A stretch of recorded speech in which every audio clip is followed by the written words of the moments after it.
world. My name is Hoster. I'm the host of Talking with Fan People. And let's all watch this.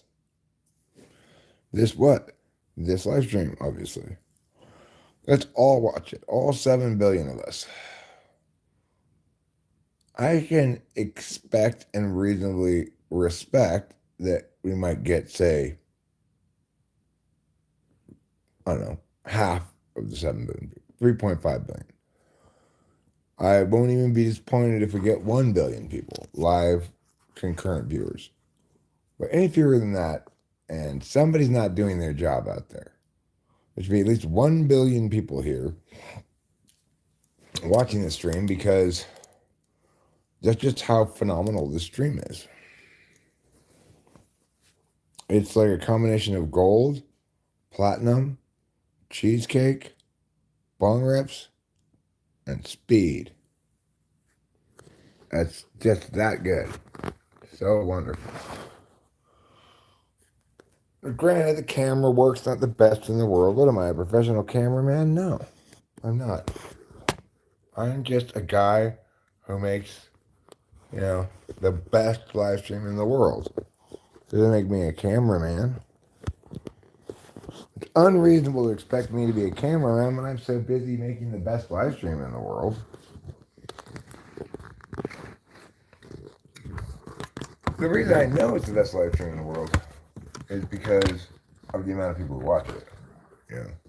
1 billion people at a time is a lot of people. I'll tell you what I am going to do, though, for all 1 billion of you. I am going to go get my tripod. I'm going to bring you with me. We're going to put you on the tripod. Then I won't have to hold you in my hand any longer. Well, I'm also a little concerned that maybe you're enjoying me holding you with my hand too much, in kind of a hentai way. Wakata?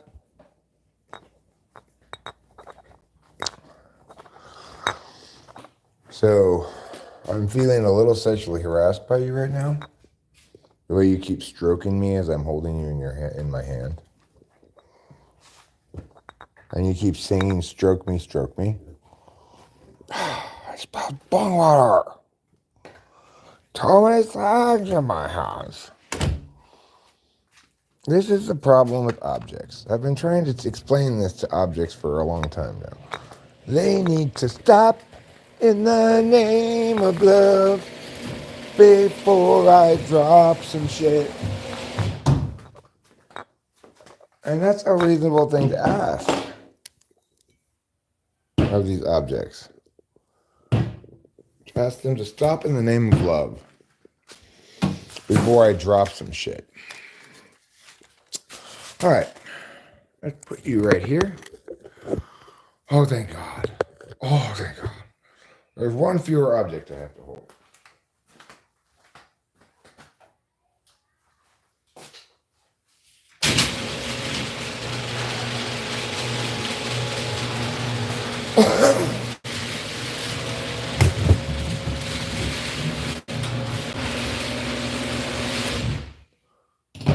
Now, as always, I don't live stream for no reason. I've got many incredibly important things to say to you that I'm thought about a great deal in advance of starting this stream.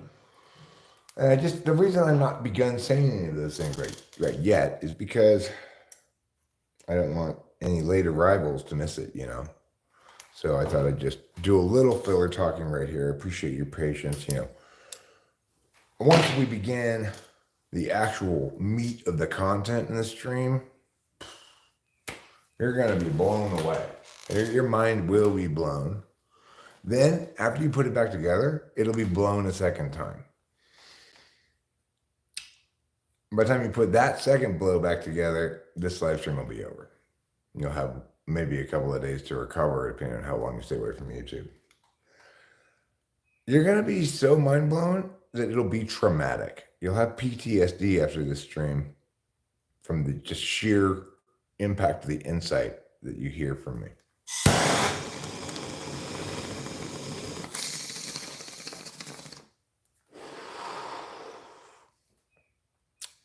And it's not because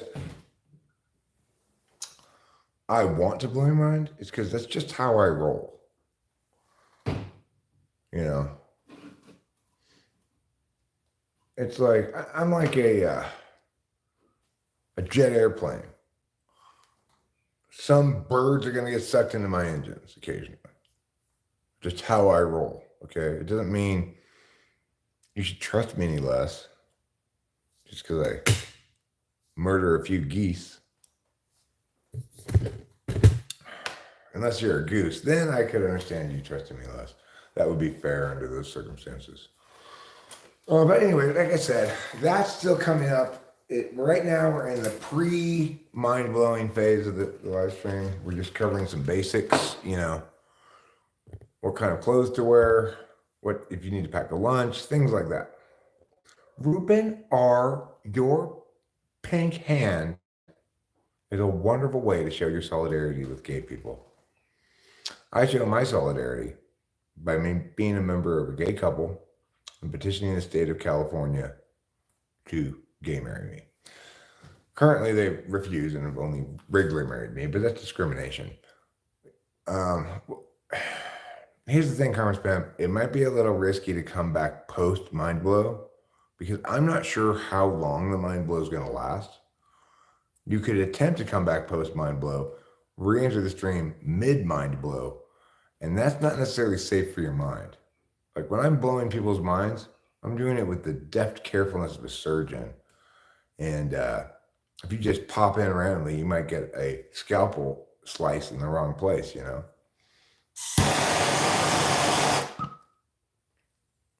At this point, you better stay because your health is at risk if you leave. And sure, I haven't started the mind blowing yet, but your body's already beginning to get accustomed to the idea of it. Like the anesthesia is already kicking in. You can't drive home right now.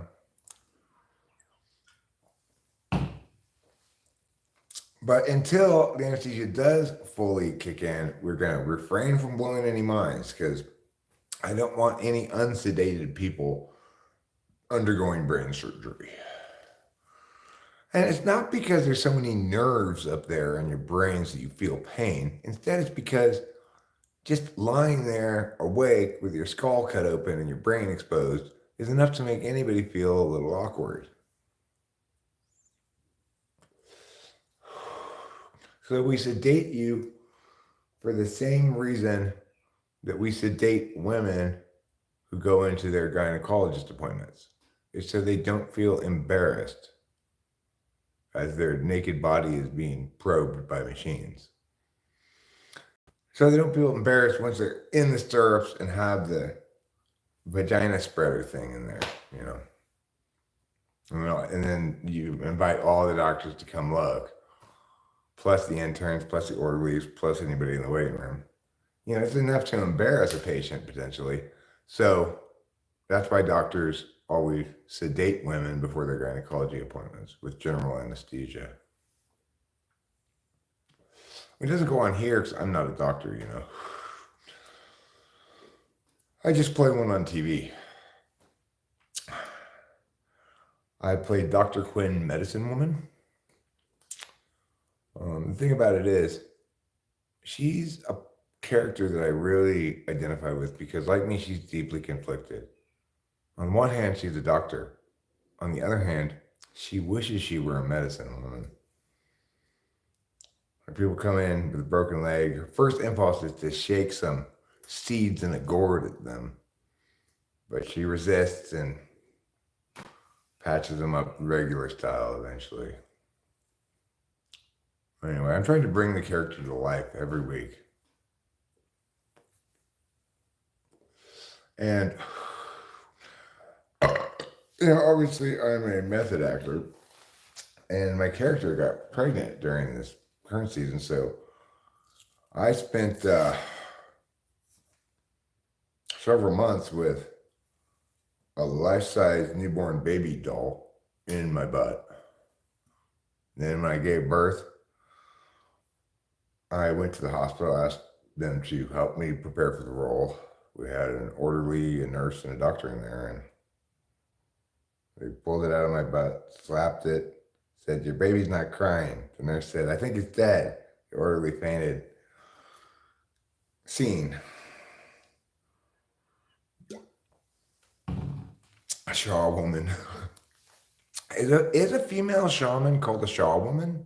It's an excellent question. Acacia, I'm giving you 1 wonder point for that. You earned it. You get a wonder point for Shaw woman. It's either Shaw woman or shamanette. One of the two.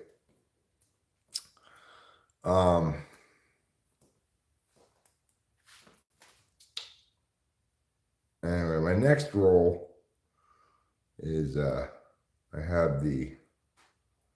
play Florence Nightingale in the musical entitled Cholera the Musical.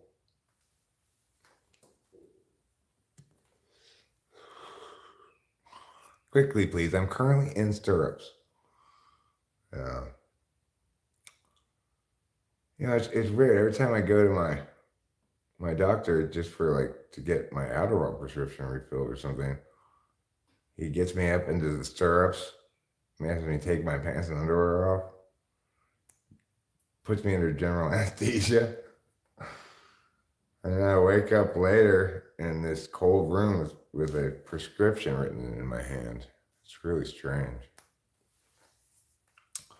Sometimes I question whether he's really a doctor, He doesn't have a normal medical license on his wall. It's a piece of paper in which he's written the word doctor, apparently in Sharpie. So he reassures me he's just waiting for a replacement diploma because he lost his, but I have my doubts. I wake up late and he's like, sorry, Adderall shortage. Then I see he's got a huge bag of them right there next to him. I know who's responsible for the shortage. He's like, do you wear these too? Oh, sorry, we don't have any more. I hope you feel better after your gynecology appointment. I'm not a woman, doctor. You aren't? But don't you play Dr. Quinn Medicine Woman on TV? I'm just a really good actor. You had me fooled.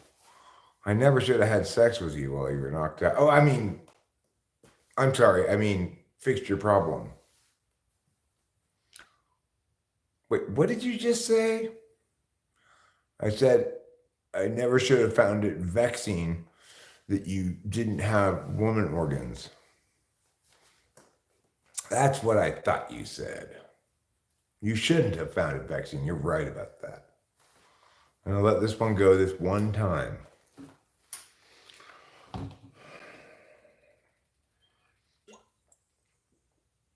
Doctor, would you like a course?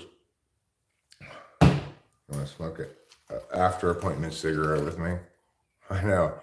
I feel like,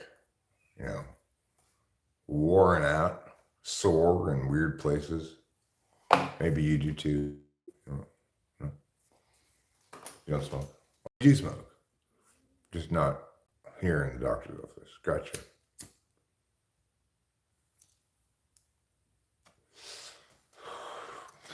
So, doctor, is it really true that smoking's bad for you? No, I didn't think so.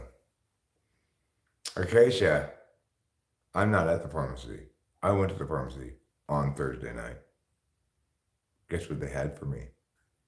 A full bottle of 70 milligram Vyvanses.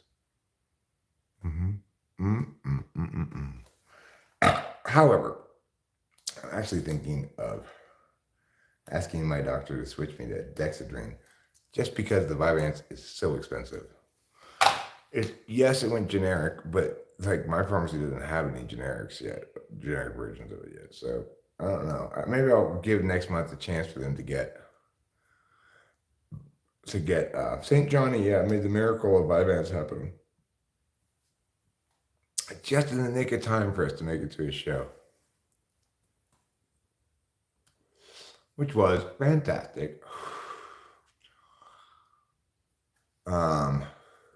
Johnny Week's technically not over till the end of tonight. just haven't been. I've been kind of remiss in celebrating the denouement of Johnny Week, which is Saturday and Sunday. But I think what we'll do to remedy that is possibly, if I can find it, I could put on my Johnny hat. I don't know what I did with all the merch. I took it out of the car when I got home, but I don't remember where I put it. I got 2 t-shirts and 2 hats that I don't know where they are. Maybe Rachel knows, but she's asleep right now.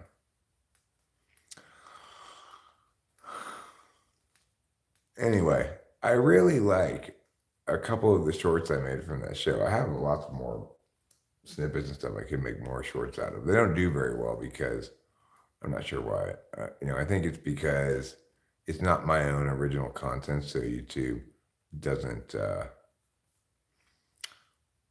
allow it to be very successful.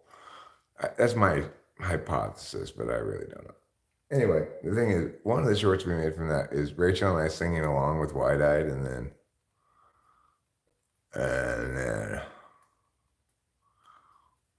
it cuts to just me singing it for a second. It's a really cool looking short. I like it a lot. I also like the short of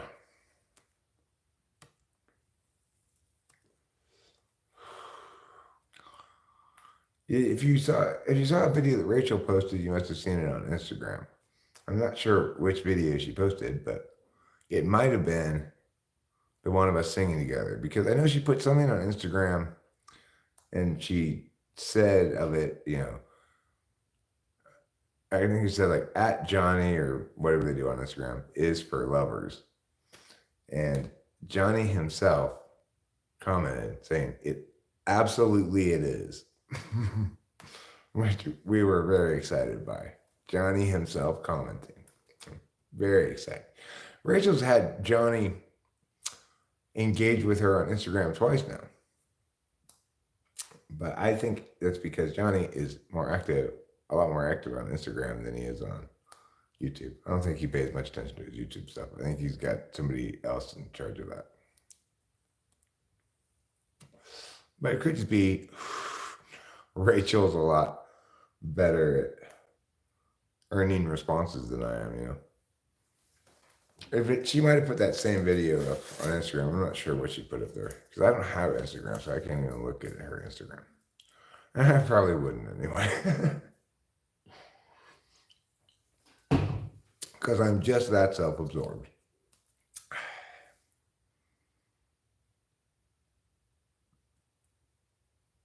Earning responses, yeah. Well, the thing is, for highly intuitive people like me or Johnny or Rachel, earning a response requires deftness, not effort. So, I'm better being full of effort than deftness.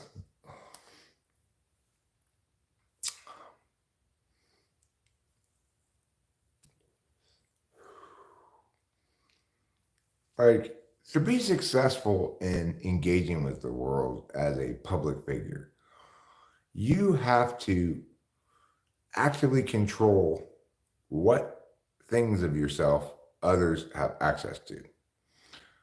In other words,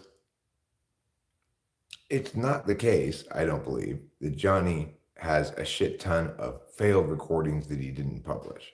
He probably has some, but not very many. But it could be, right? It could be the case that he's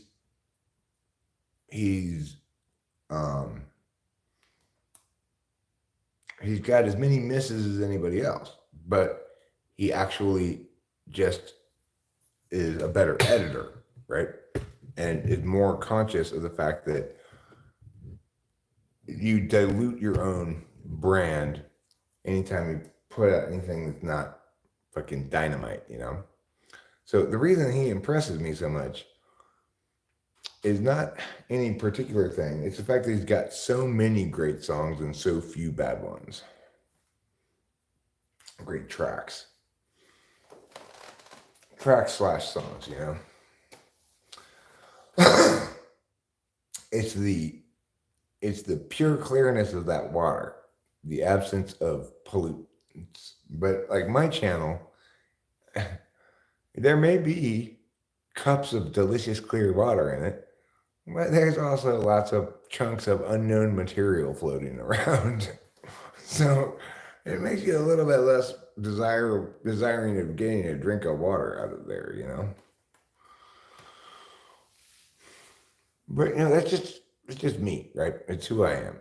If I wanted to be more effectiveness minded, I suppose I would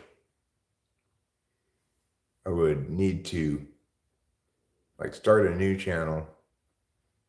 Like let's say call it call it something unrelated to TWFP. It's just for music. Give myself a certain band name. Hide me from the videos and stuff. Like make a few good tracks that are really banging. Make videos with young people actors in them. You know, if I were to do all of that stuff and only put up my very best tracks and position hard, you know, instead of not positioning at all, which is what I do. Um, you know, cultivate mystery around who it is that's doing this to some extent, even, or allow people to misread the reality as the people in the video are the band.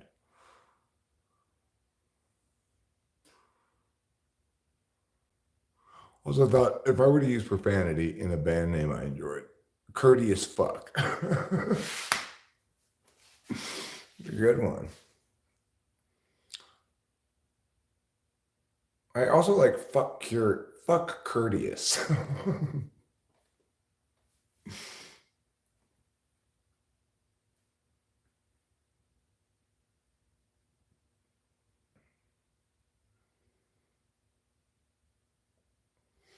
Coquettish glance isn't a bad name,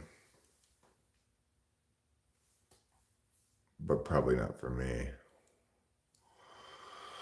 I've always had in mind, I have one band name that I came up with a long ass time ago that I still to this day think is fantastic.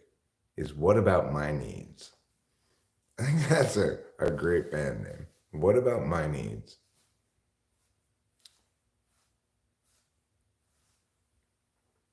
Eric and the Coquettes. The Coquettes is a good name for all girl punk band or something, you know?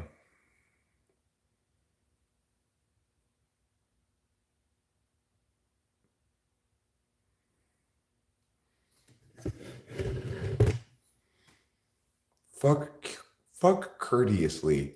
It's kind of hard to say because it's got a C, a K at the end and a K at the beginning, you know? Fuck courteously. What about pork courteously? Still has a K. What about hump courteously? Bone courteously?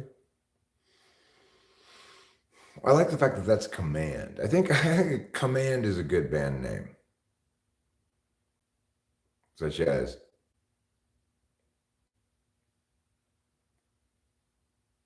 Eric and the What About His Needs. Not just What About My Needs.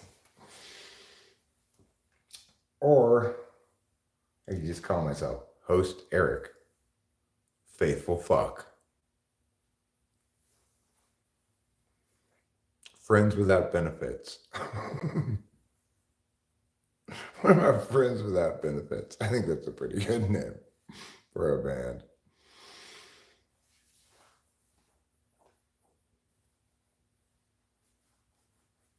Mm-hmm.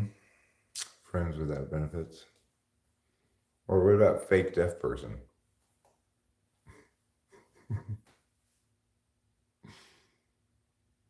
Welcome to my show. You don't need to worry about the music because I can hear. Enemies with Benefits is also good.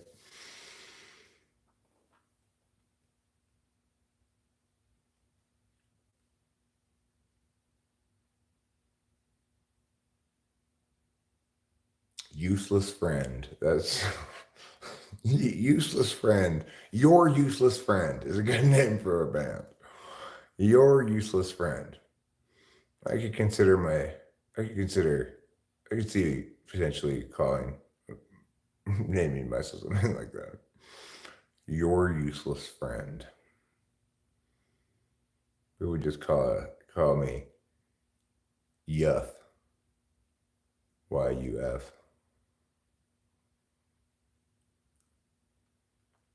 I see. I wonder if I named my music "Your Useless Friend," if people would refer to me as my useless friend. Because if I'm saying to Ruben, "I'm your useless friend," then he should refer to me as my useless friend. Hef. Host Eric.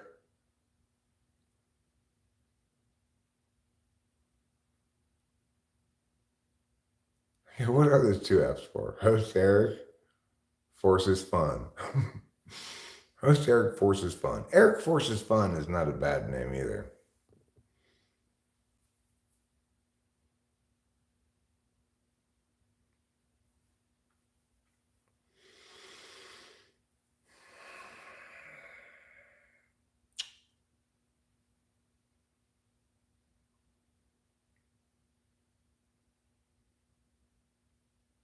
Host Eric frolicking frantically.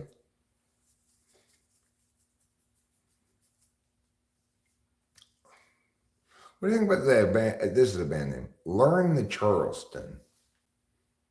Or Learn the Charleston Today.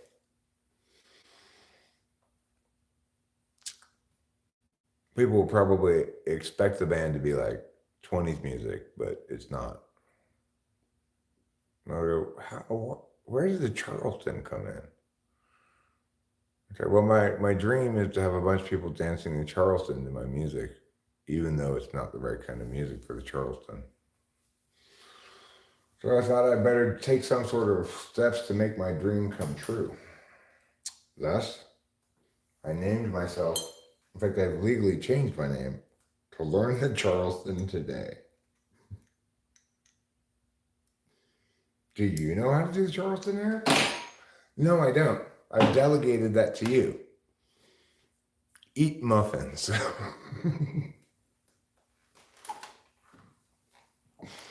That's pretty good. What about no smoking?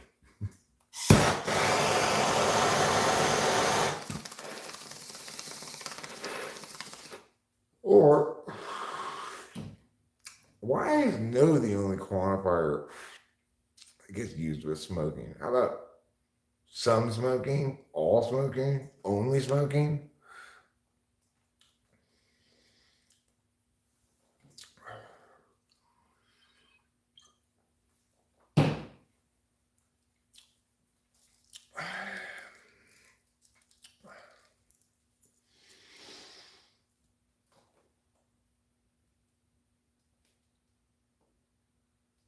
Maybe you could eat muffin-shaped foods.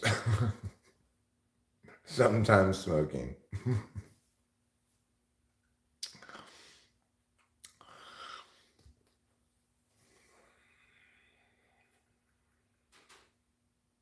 I could just call myself the artist formerly known as the artist.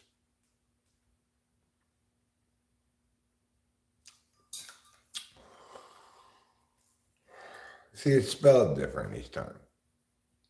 The first time it's spelled Aartist.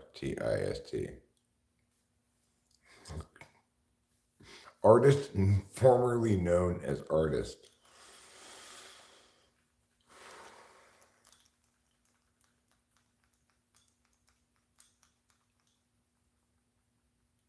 Shaping broccoli. Dying young. You can call the band Dying Young. I do like Fake Deaf Person as a band name. I think that's a pretty good band name.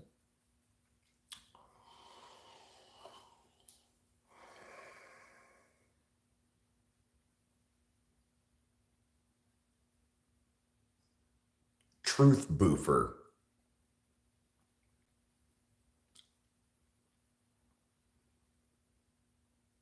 Or Barbara's Boofing Again. It's a pretty good name. I'm a fun that fun. It's not a fun if you don't know how to fuck right.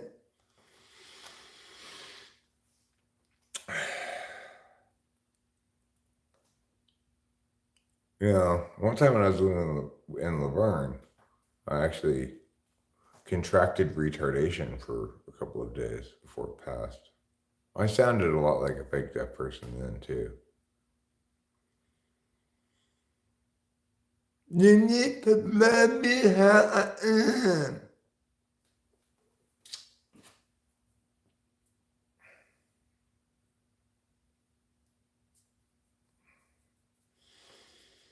And I was right. Those couple of days as a retarded person really opened my eyes to the important topic of retarded people and their lives. I learned when I was retarded that it's not okay to masturbate on the bus.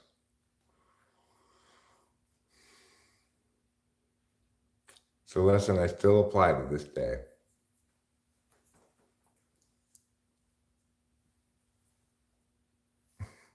Yes, me too. Me too. I contracted retardation. I mean, I always did. But now I support regular people having fewer rights. That's how you really get behind retarded people. Laverne. Yeah, I lived in Laverne.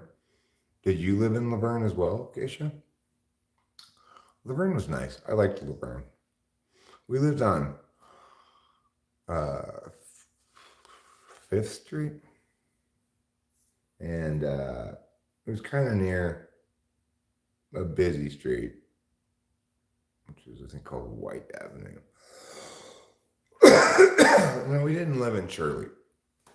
Shirley's vagina wasn't big enough for us to get up in. But Laverne, it's like Carlsbad Cavern in there. We had sofas, we had a big screen TV.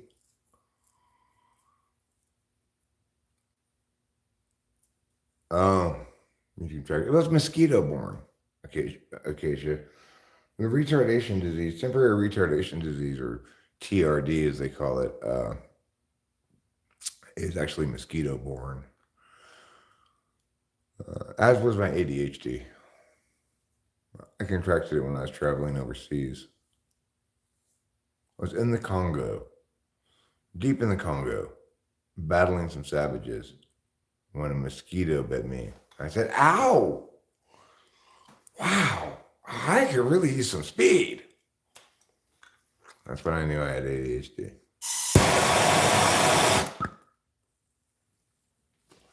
Anyway, I stopped battling the savages right away because it was boring.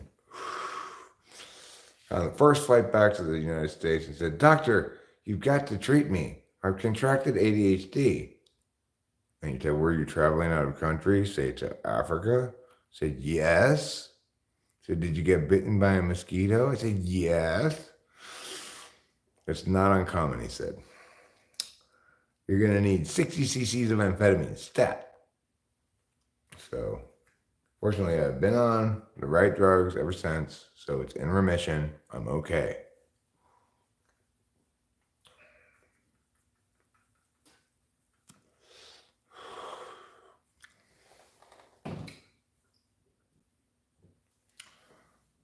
I also have BPD, what's known as Big Five Personality Disorder.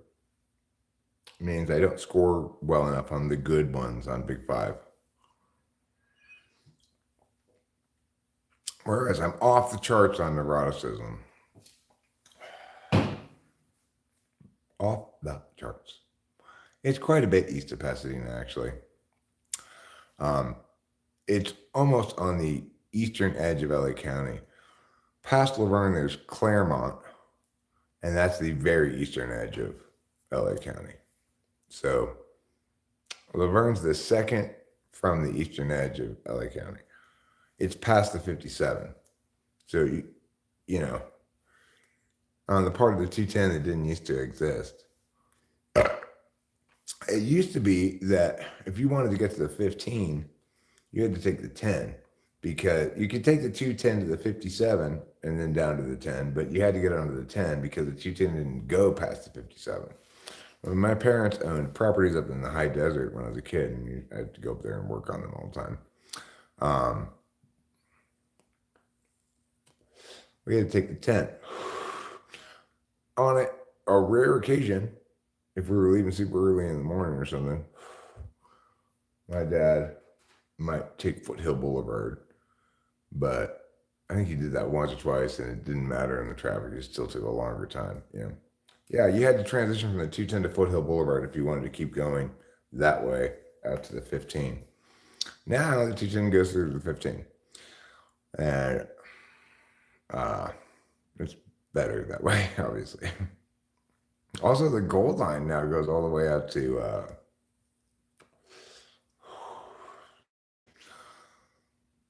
what's that place called? It's near Laverne. It's kind of a hoity-toity town. Can't remember what it's called now. Gold Line goes quite a ways out there. But it's fucking death to take it. Yeah, the Gold Line goes not quite to Laverne. It goes to that city before Laverne on the other side of the 57, or it did when I lived in there in Laverne. They plan to extend it to Laverne and maybe even beyond, but they may have done that by now or may not have. I'm not sure. Encino is in the San Fernando Valley. That's on the other side of downtown from where I lived. So the San Gabriel Valley is east of downtown, comprises communities like Monrovia, Arcadia, Vorty, El Monte, etc., Temple City, all those towns. Then you hit what's known as East LA / Monterey Park area. If you go up above the 10. Well, the thing is, this is really a story for people in LA, So people who know about Los Angeles.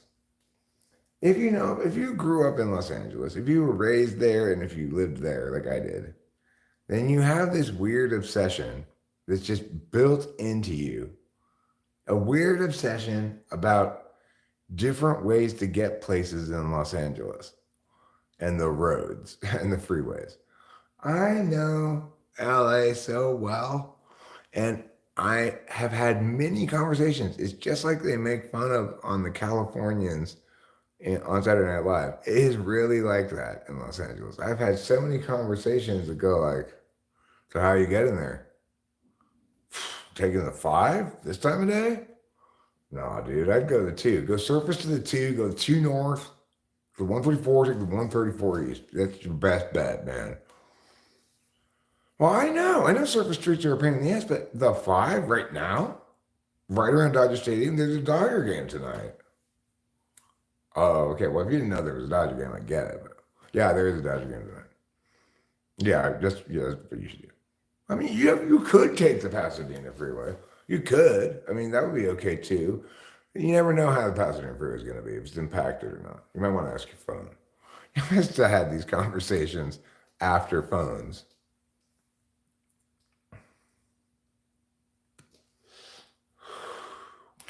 Like I said, it's a disease people in Los Angeles seem to have.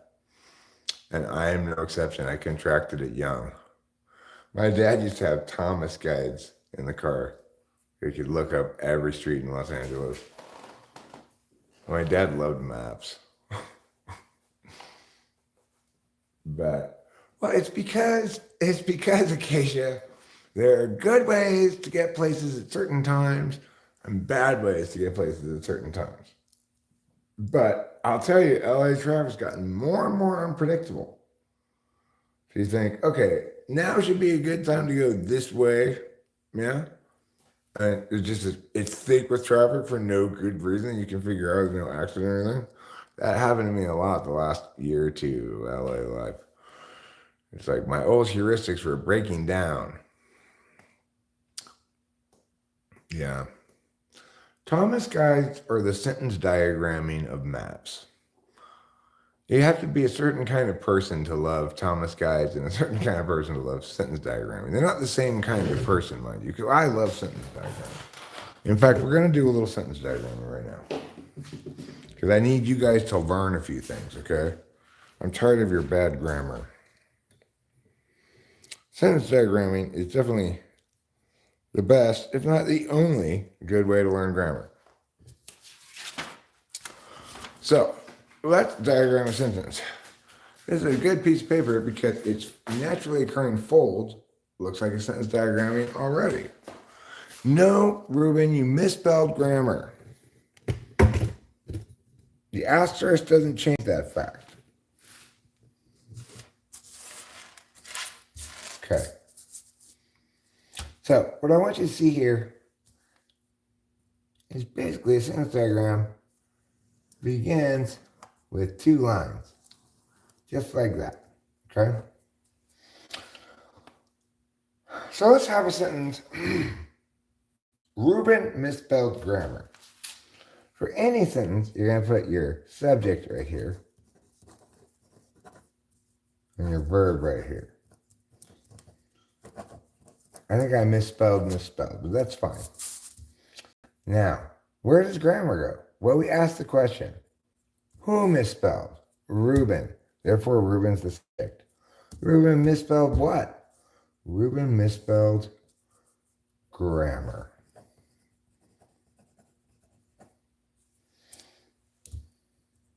You don't need the period. This is how you diagram a sentence. Very basic, right? Let's say Ruben had badly misspelled grammar. Well, badly is doing what? It's telling us how Ruben misspelled. Therefore, it's an adverb. So it comes down from here like this. Badly. Let's say this one said, that horrible Ruben badly misspelled wonderful grammar. Well, that and horrible are adjectives. They're going to modify Ruben. They just come down like that.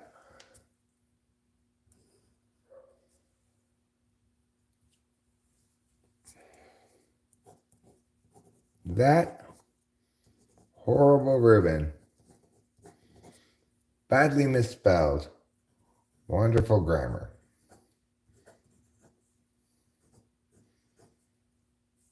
Now let's say this sentence actually said, that horrible Ruben badly misspelled grammar because he hates us.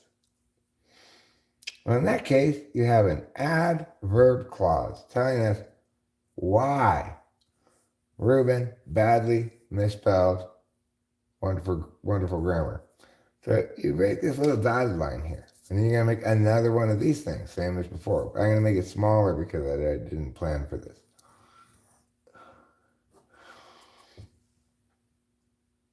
So, because he hates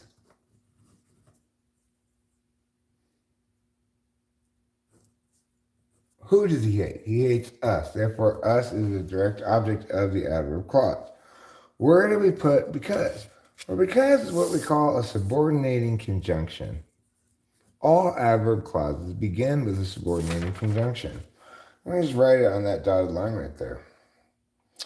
So, now we diagrammed the sentence, that horrible Ruben badly misspelled wonderful grammar because he hates us. And you understand grammar a lot better than you did before. In just one lesson, right? Maybe not, but let's pretend. Oh my God, Eric, it's like a light bulb went off in my head. And finally I fully understand grammar. You fully understand grammar? I can't understand her at all. That woman mumbles. Rachel Strauss, in the oven is your dinner. I left it in there. I didn't leave the oven on, but it was warm in there. Hopefully it's still warm. So please go ahead and grab it and eat it because my precious, beautiful, wonderful, darling angel needs nourishment.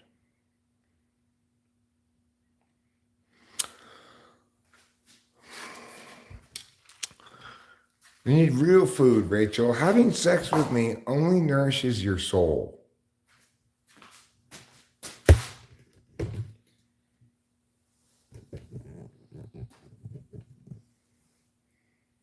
You're welcome. I didn't even finish mine. I made myself two. I made bratwurst sandwiches, you know. Cooked up the last three bratwursts. And I only ended up eating one of the two sandwiches they made for me. Why? Well, I'm guessing it's because I'm on speed.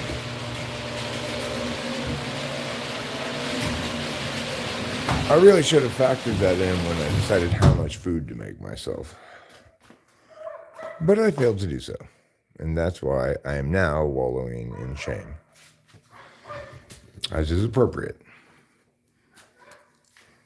For every single mistake, no matter how small, it is my duty to wallow in hours and hours of self-hating shame.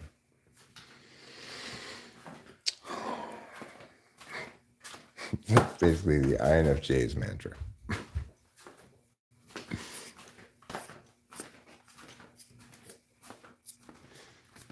But they're too socially graceful to reveal that to you. It's happening, as they say, behind the scenes. And the scenes in this metaphor are the eyes of the INFJ.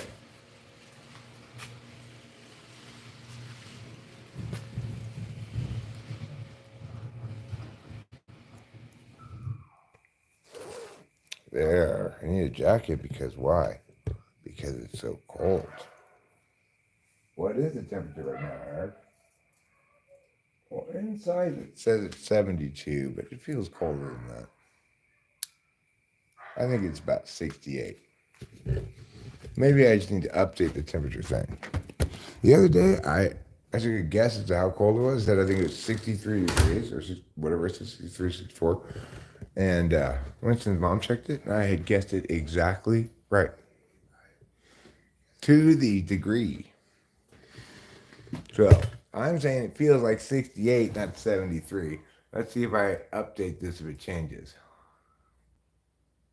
Do you like this experience? Why are you asking me that question? 71, it says. Well, I guess I have to acknowledge that I guess I'm running a little chilly right now because it feels like 68 to me. It must be, my internal thermostat must be off by 3 degrees. Tropical Depression 14E is moving west in the eastern Pacific. Click to track the storm. I love the name. 14E. It's like Elon Musk named this tropical storm.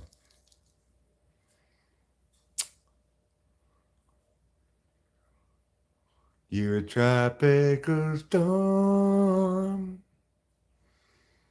but you are arid to me. It's not heading anywhere towards me. It's heading to Central America. Who cares about that? Why would you even notify me about that storm? I don't care about Central America. No. That wonderful Ruben badly misspelled horrible grammar because he hates us. You left out the last part of the sentence, Rukesha.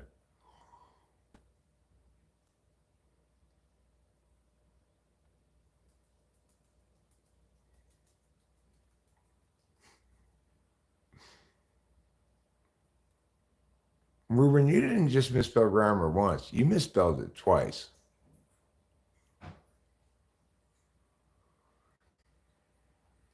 The most boring typist cat down the road is ISTJ. I don't know about that. I don't find ISTJs boring, you know? It's like, so just because somebody's like solid and grounded in SI stuff doesn't mean they're boring.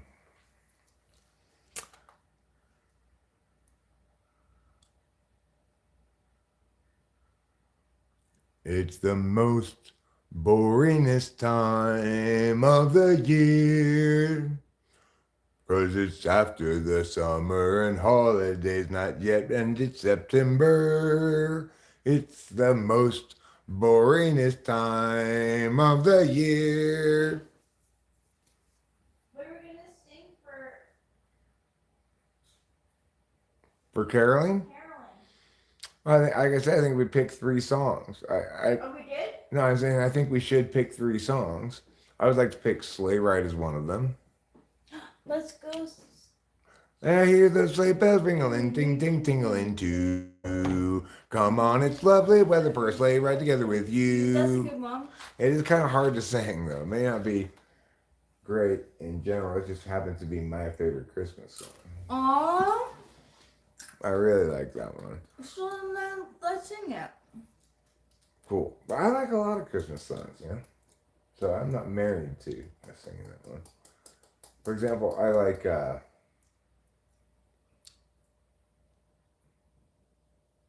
what's that one called? Good King Wenceslas that day, bum, bum, bum, ba, ba, on the bum, bum, bum, bum, ba, on the feast of Stephen. On the moonlight night, oh, the frost was cruel. There's summer inside, as in winter fuel. I like that one. I like that one too. I'm also a fan of all horrible. A what? Oh, Little Town from Bethlehem. Oh yeah, he's gonna have. I know, Rachel, you don't love Oh Little Town from It's Bethlehem. not. I was like when I didn't like Little Old Town of Bethlehem. It was like little and didn't. I just. Oh, little town of Bethlehem, how deep thy meow, meow, meow. Meow, meow, meow, meow, meow, meow, meow, meow, meow, meow, meow, meow, meow, meow, meow. And in thy dark streets shineth the everlasting light. The hopes and fears of all the years are met in thee tonight. Lovely. Yeah. Sing that. Well, I mean, think about it, Rachel. The hopes and fears of all of the years are in the little town of Bethlehem. That's a lot of hopes and a lot of fears. That Mariposa's the little town of Bethlehem. Okay, but I just now I'm thinking about it, I kind of want all the hopes and none of the fears. Yeah. That might be I better. like none of the fears too. Yeah.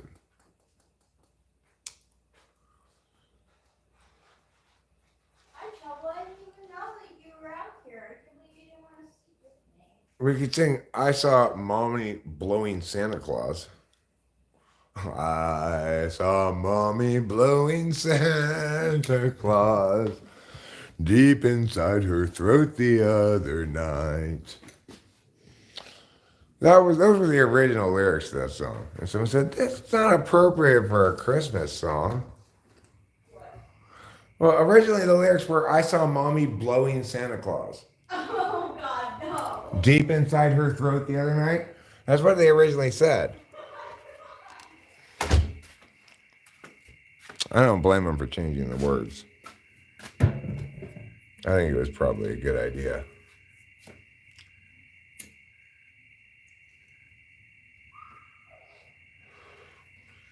Coming down the chimney tonight. We could do Marilyn Monroe version of Santa Baby. Santa Baby, look at these, my titties right here. We could do that. I remember when, oh my God, I was just like, what are they thinking? Because at Rebay, it went from K through 12, okay? And they had a Christmas show. And the high school choir, girls, but it was only girls in this thing. I don't know if it was explicitly a girls' choir or what, but there weren't any boys in it. High school girls' choir did Santa Baby in these extremely provocative little Santa outfits. I just thought, what must the like elementary school kid parents think about this? I mean, what must anybody think about this? It's like, I guess the choir teacher, who was a lady, just thought, well, this is what they want to do.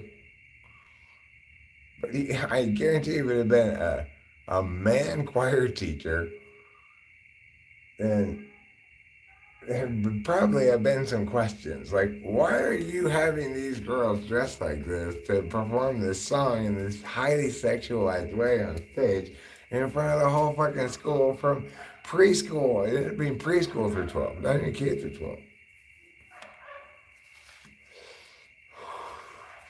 Who knows? It's like, and of course, it is very difficult to stop high school girls. Like at Rebay, they had this. They have a dress code, right? You have to wear a uniform. And the girls, the skirts were not that long to begin with. They could have worn pants too. They had pants options, but these girls would roll them up as high as they could possibly get them until it was just practically at the edge of their vagina level, you know? And we're supposed to like report these people to Mr. Daly for dress code enforcement.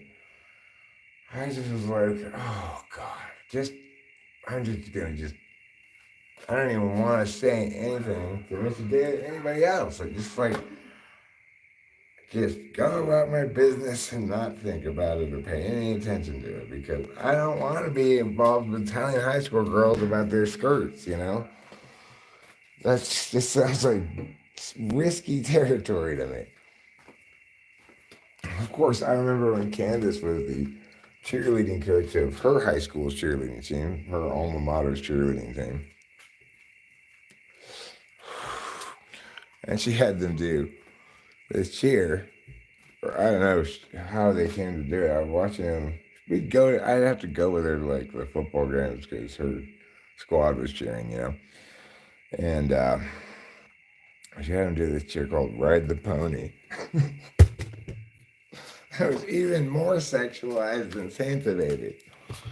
That was the most sexual cheer I've ever seen in my life. Ride, ride, ride, ride, ride the pony, girl, ride, ride, ride, ride. Oh my God, it like they do this. Remember, they look like they're grinding on someone's dick, you know.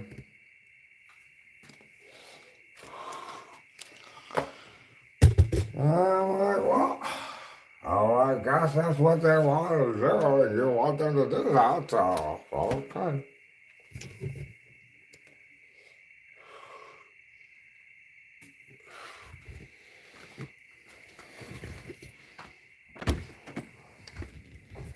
And then the team scored a touchdown. Ride, ride, ride, ride, ride the pony. I'm really like dying in here. I was at Arcadia High School way back in the day.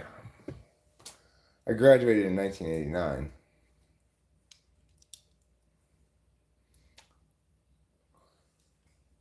No, I don't think it was a reindeer. Because I've been thinking about it for years now. And one day it hit me.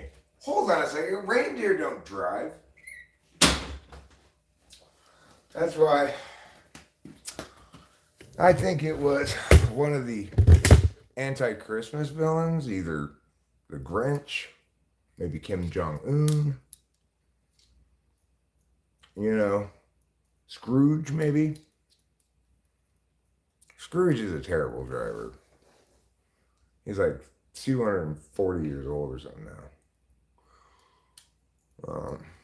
But still insists on driving that big Lincoln Town Car around. running over orphans. I really enjoyed Steve Martin and Martin Short's take on Scrooge. Hey, Capillo. This is not Capillo's food. This is Eric's food. I'm pretty fond of my new song, Sign Holder. Part of my two-part series on the matter, which also includes cone butter. Okay. Sign holder. Yeah, Okay. sign holder is this one. Played it for you earlier. It's one of my opus works. Sign holder hard hat is what the title of the video is called, but the song's just called Sign Holder. Sign holder, be safe. Wear your hard hat. Green safety vest and modesty pants. Your sign says so, but you wait no fast. As my wife and I confusedly drive past. Sign holder, It's good. be safe. Wear your hard hat. Bright green safety vest and modesty pants. Your sign says slow, but you wave me fast as my wife and I confusedly drive past. It's a pretty good song. It is. I liked it from.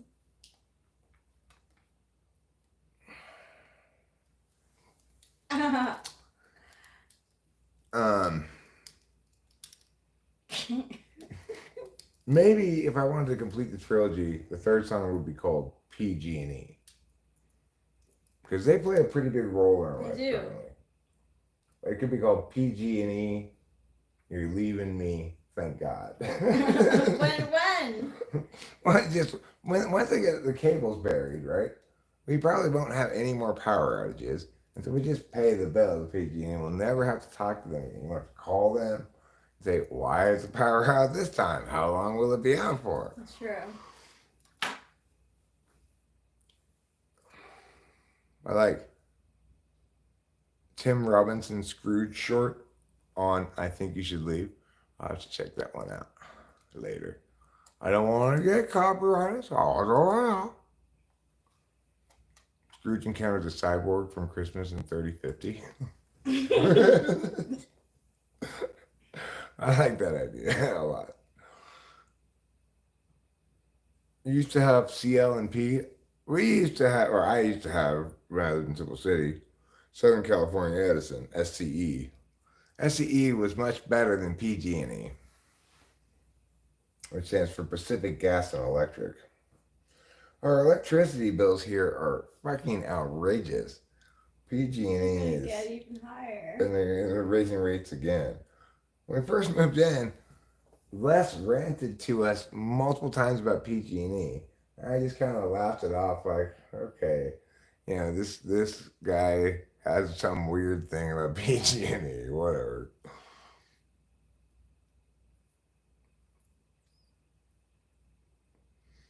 Well, fortunately, in my town, Nicholas Watson is getting undergrounded cables because they're afraid of starting another wildfire. And they don't want to burn down all these houses around here and have to pay everybody for it. So they're undergrounding our cables. It's, you know, really not necessary right now either because there were fires not this past summer, but the one before and the one before that, which means there's not going to be another big fire up here for a long time. Connecticut Light and Power changed to Eversource, huh? I like Connecticut Light and Power better. It's kind of a boutique-y name. Yes.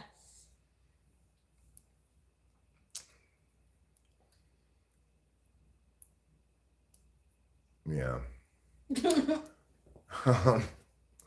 Anything Connecticut kind of sounds boutique-y. The name of the state itself, Connecticut, is very, ooh, I live in Connecticut.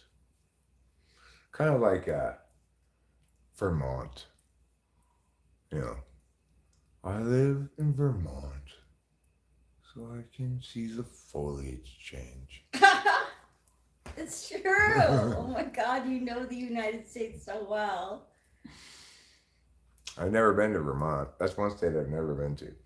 I've also never been to Connecticut. This is, well, I mean, I've never been to Maine. I don't believe I've ever been to Delaware. I have been to Maryland. I've been to Virginia. I've been to New York. I landed in New York just in time for my presence to cause Rachel's father's ejaculation. yeah. This is true.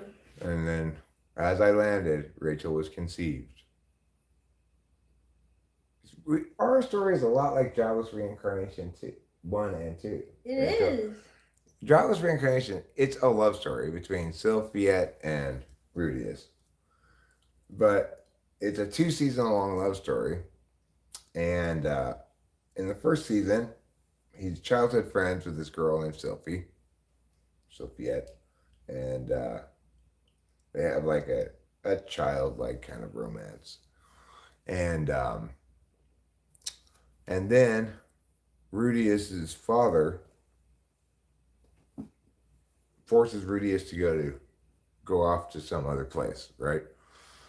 But he knows Rudius is gonna resist being forced to go to some other place because he likes Sophie so much, and so he just kind of like hoodwinks him, hijacks him, kind of in the middle of the night, and he's gone. So he doesn't even have a chance to say goodbye to her.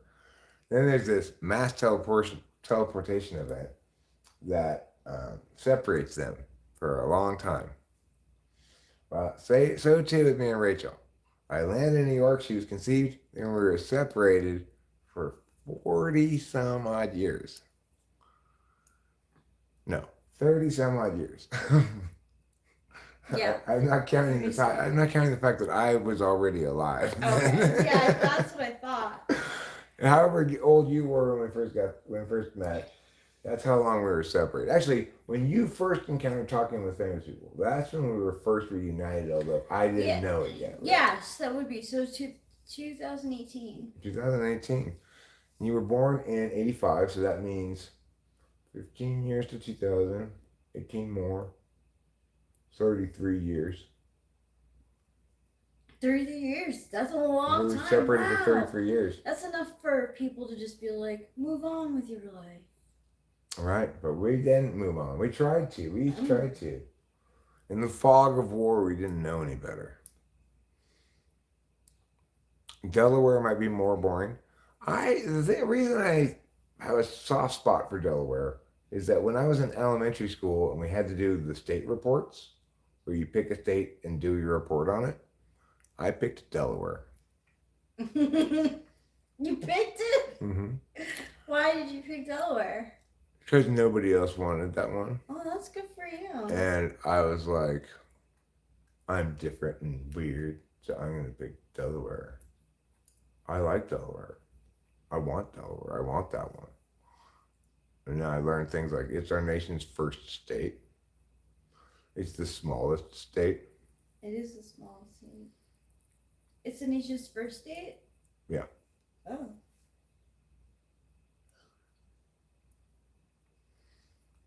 You know what skill I want? You know what only emerges in the building? The cat guy, what's his name?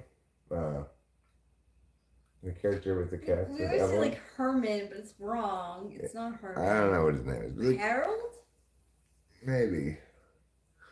Regardless, the way he's able to take a word and tell you all the words you can make out of those letters, I like that skill. I want that skill. Like Delaware, you make where, you could make lad, you could make wed, you could make R, you can make red, you can make real, you could make weed, read, deal.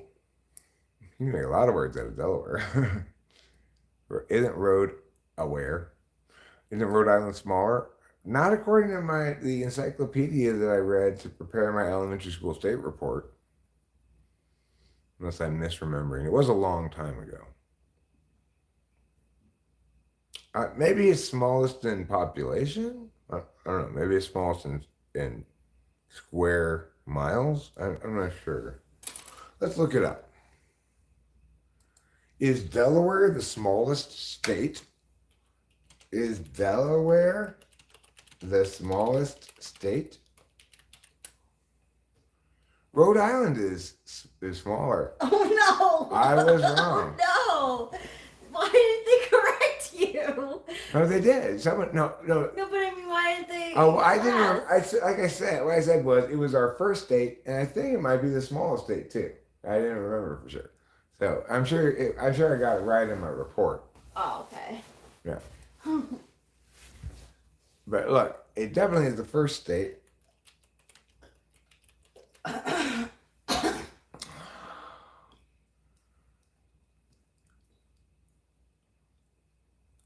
December 7, 1787 was the day on which Delaware was the first state to ratify the federal constitution. Because of this action, Delaware became the first state in the Union and is therefore accorded the first position in such national events as presidential inaugurations. What do you know? I was right.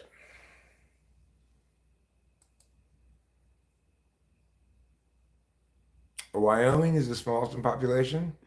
Only 3 people? That is small. I liked Iowa when I went to Iowa. It was cool, you know. How many people are in Wyoming? 578,803. That's a very small population for a state. How many people are in Fresno? I'm going to Google right now. Look. Wow. 544,510 people in Fresno. 578,803 people in the whole state of Wyoming. Wow, I had no idea that it was like that right. small of a population. It's crazy that the state of Wyoming has as much power in the Senate as the state of California when they aren't even as big as the city of Fresno. And they're slightly bigger than the city of Fresno. And Fresno is not one of the bigger states in California. I mean, one of the bigger cities in California. That's crazy, though. I'm really surprised by that, how close it is. Idaho is not boring if you know where to go. Idaho also has a small population.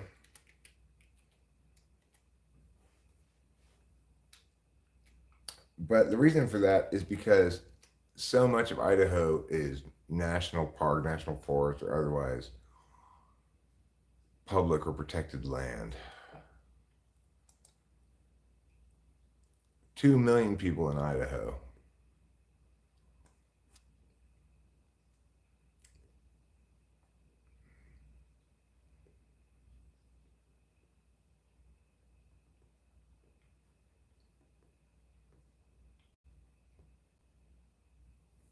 The capital of Idaho is Boise. Good to know. I'm good. I'm glad. I'm happy to know that anyway. I wasn't sure what the capital of Idaho was. I had hoped it was Boise. I knew all along. It's probably just wishful thinking.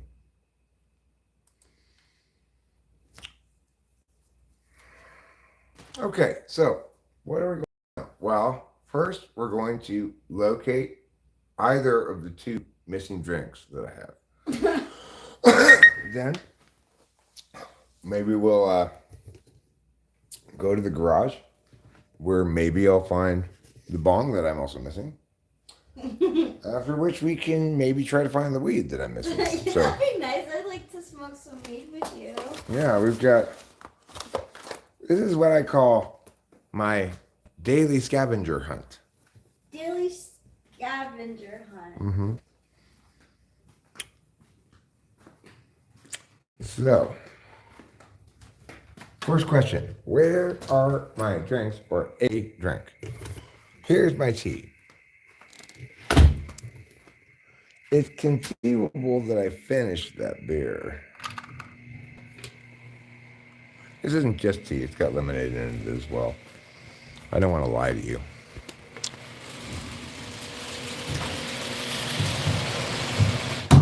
Nope, I didn't finish the beer. There it is right there.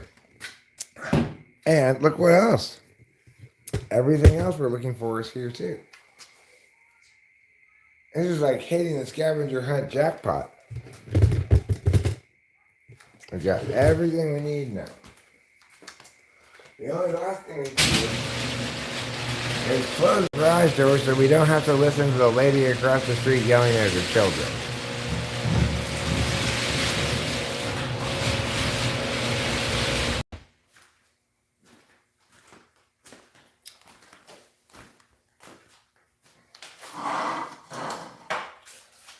When I ask people what their top 4 adjectives to describe me are, I typically say tall and tan and young and lovely.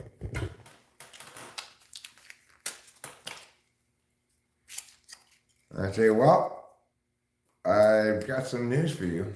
Might be of interest. You were wise to pick those 4 adjectives because The Girl from Ipanema was written about me when I was in character as Dr. Quinn Medicine Woman.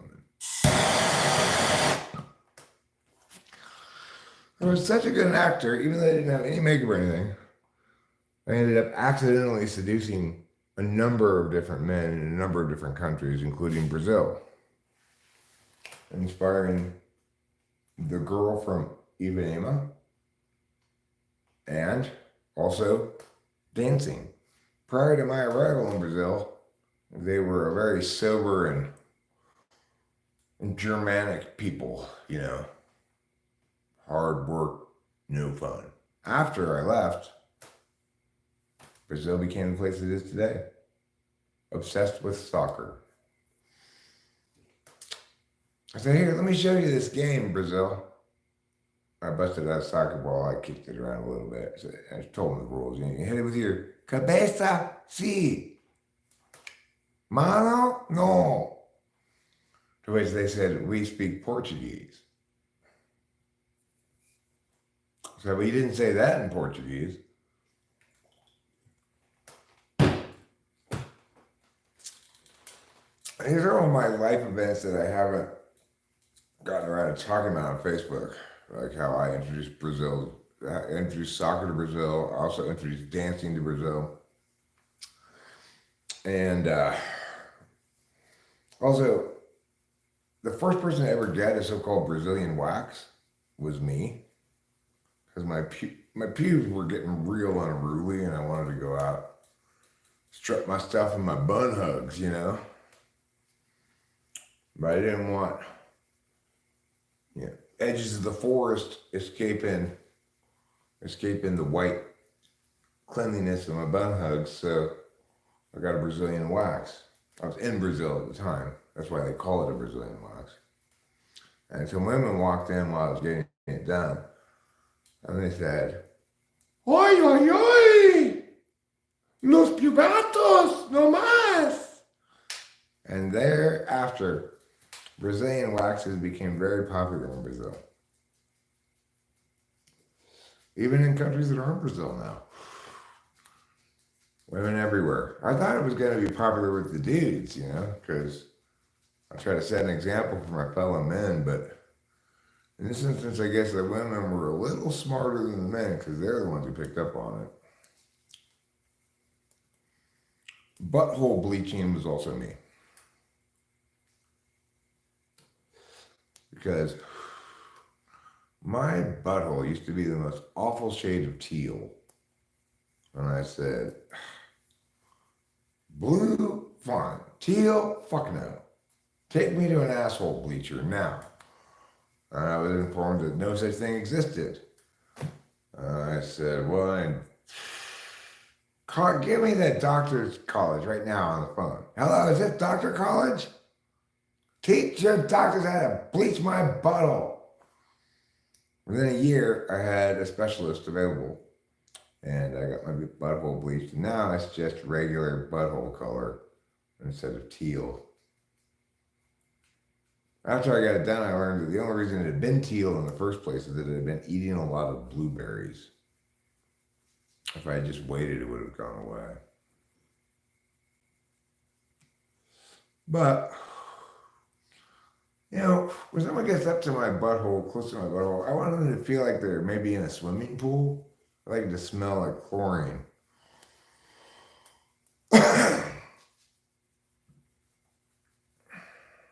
I just think people have good associations with swimming pools, so in case anybody ever has to get right next to my butthole, I want them to have a good experience.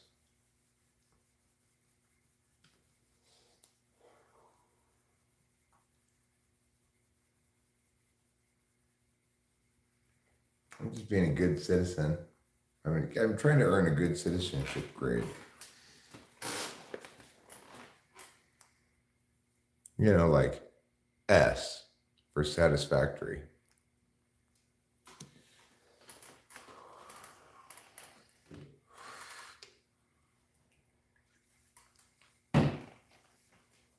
Where are my glasses? Oh, I thought I had everything I need, but I was lying to myself. I need my glasses. Otherwise,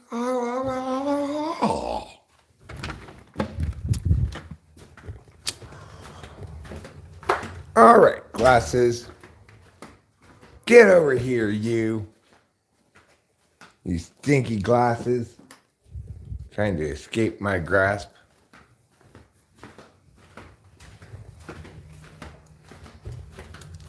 These glasses get uppity sometimes, and I gotta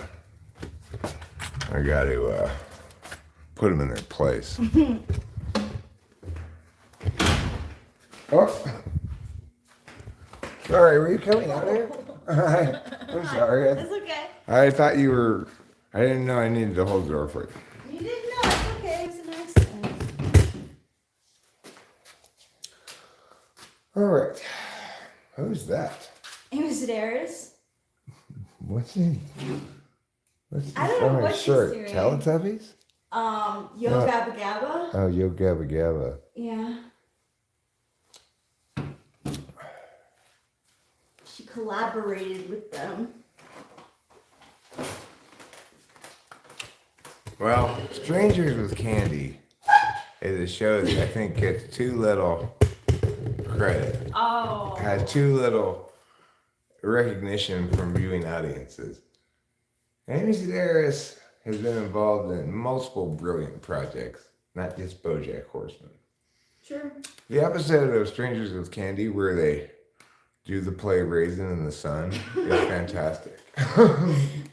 Honestly, I only saw a couple of episodes with you because you were on a binge with that, but it is just so fucking funny. Like, This is a play Raisin in the Sun. They've got the main character of the show and then a bunch of black kids. And they cast all the white kids as all the main characters and have the black kids be trees. Even though Raisin in the Sun, if you've ever read it, it's not bad. It's just a little moralizing at the end, you know. But it's a play about black people and race relations.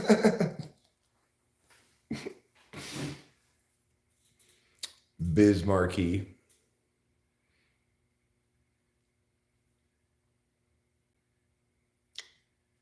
yeah, this Marquis was on Yo Gabba Gabba. I think it was like even his thing. Like, I think he might have.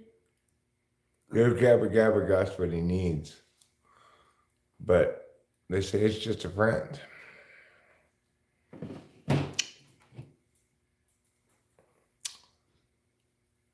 Biz Marquee was one of the more surprising hits of all time. Do you have a lighter? Girl, you got what I need. I've made it Rachel safe. I need to grind more weed.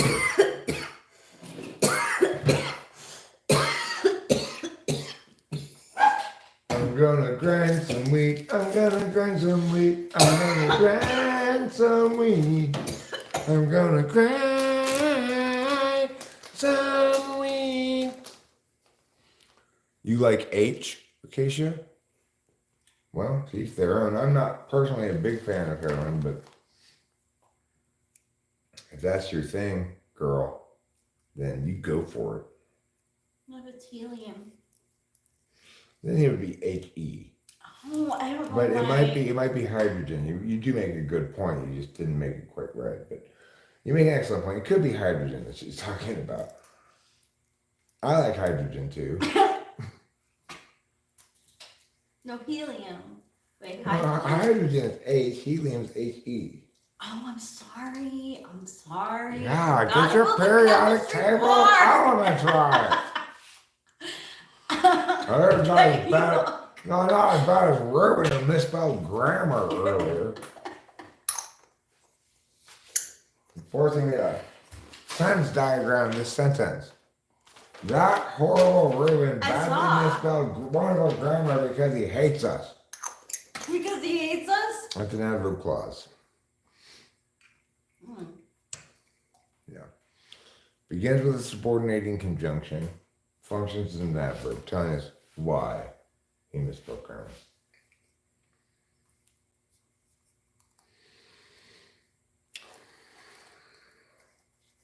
Because he hates. Because he hates us, that's why, right? Yeah. And the who is us. No, well, any dependent clause, any clause has a subject and a verb, may have an object of intent. That clause, the subject of the end of the dependent clause is he. The verb of the dependent clause is hates, and the direct object of the dependent clause is us. Because it's a subordinating conjunction, which is a word that begins an adverb clause.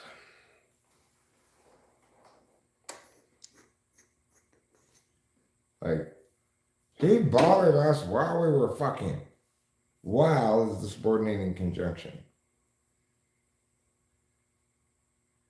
While we were fucking is the adverb clause.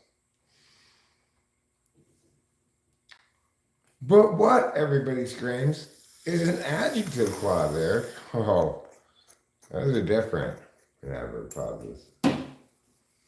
Adjective clauses, it's like,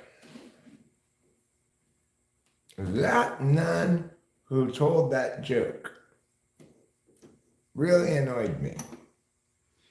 Who told that joke is the adjective clause. It's telling us which nun. That nun who told that joke.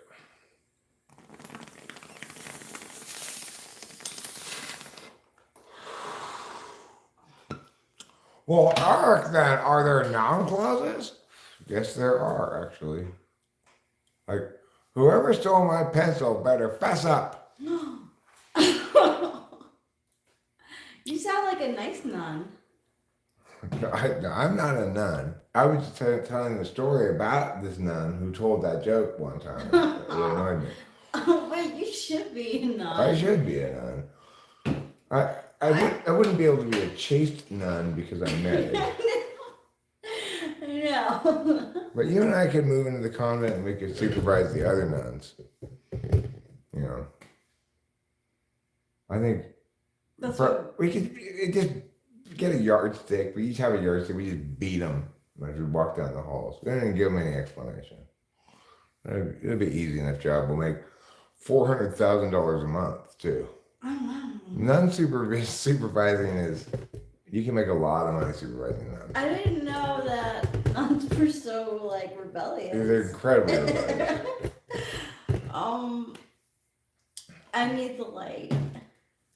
Right.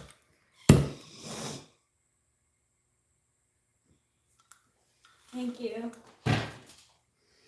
When the current protocols of nun supervision were implemented, the Pope said, "This will save the Catholic Church."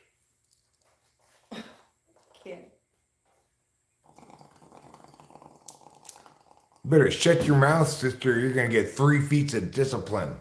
Sorry, I didn't mean to do that. You can blow pot smoke on my face anytime.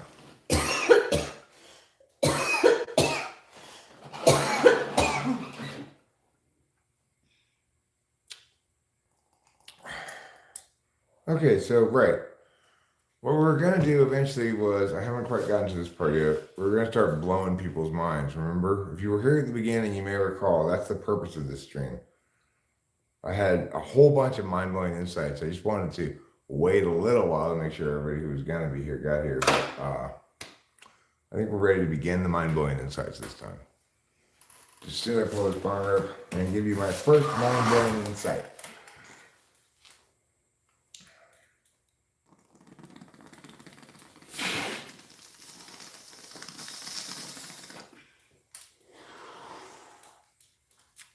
My first mind-blowing insight today is pedestrians need to check their privilege.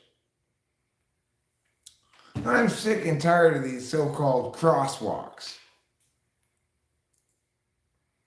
Pedestrian wants to get across the street, they need to run. And that's one to grow on. I'll let you recover from the mind blow a little bit while I pull another bar up before I provide my next great insight, which is also 100% certain to blow your mind. All right. Remember, I gathered these insights for months before starting this stream, so you can expect them to be only the choicest cuts of insight.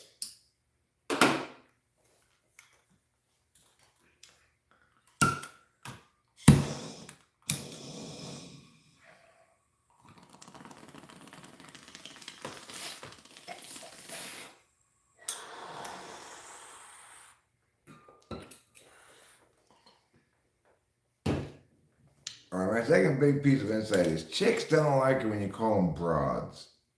So don't do it. What about men? Do men like being called broad? I do. I love being called broad. I need to keep that in mind. Also, I like being called toots. You look like a toots.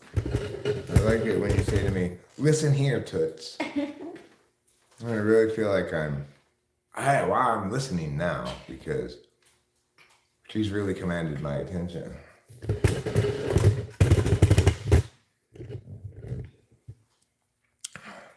And it's all part of my general agenda to reclaim things from women and gays. So this year I'm reclaiming cat costume from women. Next year I'm going to reclaim the angel costume from women. I'm going to reclaim the word toots, the word broad, the word dame, and the word tail for men. So now if somebody says they're chasing tail, you're going to assume they're after a dude. Now if somebody says, get a load of that dame, they're going to think you must be pointing at a man. I like how you're spreading chaos in the world. I'm reclaiming things, Rachel. I'm reclaiming bun huggers. I'm reclaiming bun huggers from the gays. I'm reclaiming being a couple from the straights. You know, I'm tired of the straights oppressing us. We are a gay couple. So, just so that people understand, we're a gay couple because we do gay couple things. Like pick berries and go to the antique stores and shit like that. Like that's the gayest couple shit imaginable. If we were F5 Friends Stack, we'd be calling each other schmookums all the time. We couldn't be any gayer a couple. So, I'm sorry, heterosexuals, but your oppression of us will no longer be tolerated. That's where I draw the line. You think you're going to come over to my house and talk about my husband that way? That's where I draw the line.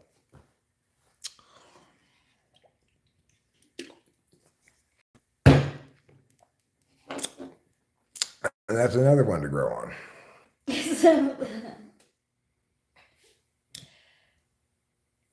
Let me pull another bar up, then I'll share with you a third mind-blowing insight.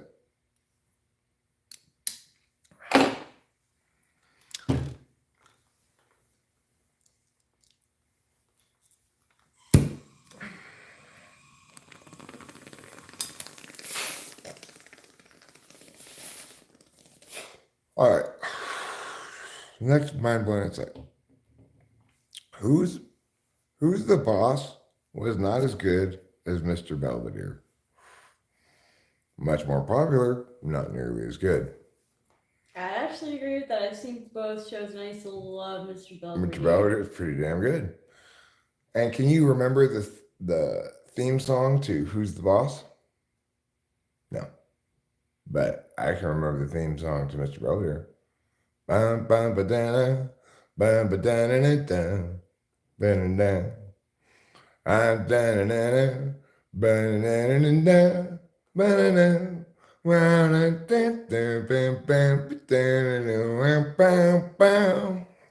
Remember that song? Yeah, now I do.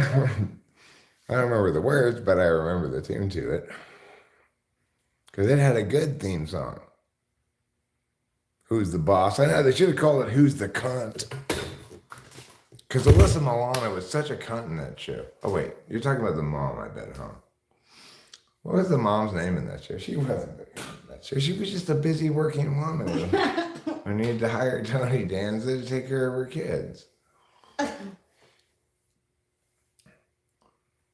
point was, she was the boss. But that Tony Danza sometimes forgot that reality, you know? I met him briefly. Tony Danza. Really? Did he seem like the kind of guy who had trouble working under a woman? He didn't in that show, really. No, but the women were very happy that he was there. Really? Where did you meet him? Broadway show. We were like, Where were they? what? Where was this? This is like years ago. This had to be like maybe early 2000s, and he was in a Broadway show, and me, my mom, and my sister were like waiting in line to get tickets for another Broadway show, and he like came up to like the line and started giving away tickets, and all the little moms were like, "Oh, it's Tony Danza." He's such a hunk. Yeah, I was just like. Hey, that's Tony Danza. He said, "Tell me when Tom Selleck gets here." That's like, yeah. That's what he said. We did see an episode of Friends the other night with Tom Selleck in it. He did a pretty good job in this show with his acting. He did, actually. He was pretty funny. I mean, in general, Friends is a surprisingly good show. It's aged well. Yeah. Mm-hmm. TV shows are kind of like music, right? You can tell more how good something is based on how well it ages. Like Steve Martin's comedy is not an example of that, but Steve Martin's comedy ages a lot better than most people's comedy from the era when she was doing stand-up. But TV shows also age better or worse. Like Strangers with Candy is still funny now, but like Kids in the Hall, which I also used to think was funny, is not at all. Yeah. Because one of them was inherently better than the other.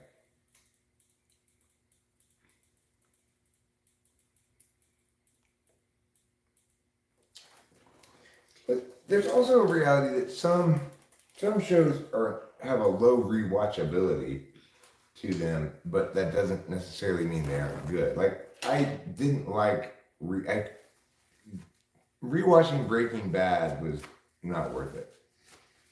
I was gonna ask you if you thought that was rewatchable, and like I don't think it is either. I think it's like one of those things where it's so like in the moment reactionary. It relies on the cliffhangers, you know? Yeah, it does. If you don't have those, then it relied on you not having any idea where it's going to go, and it constantly surprising you.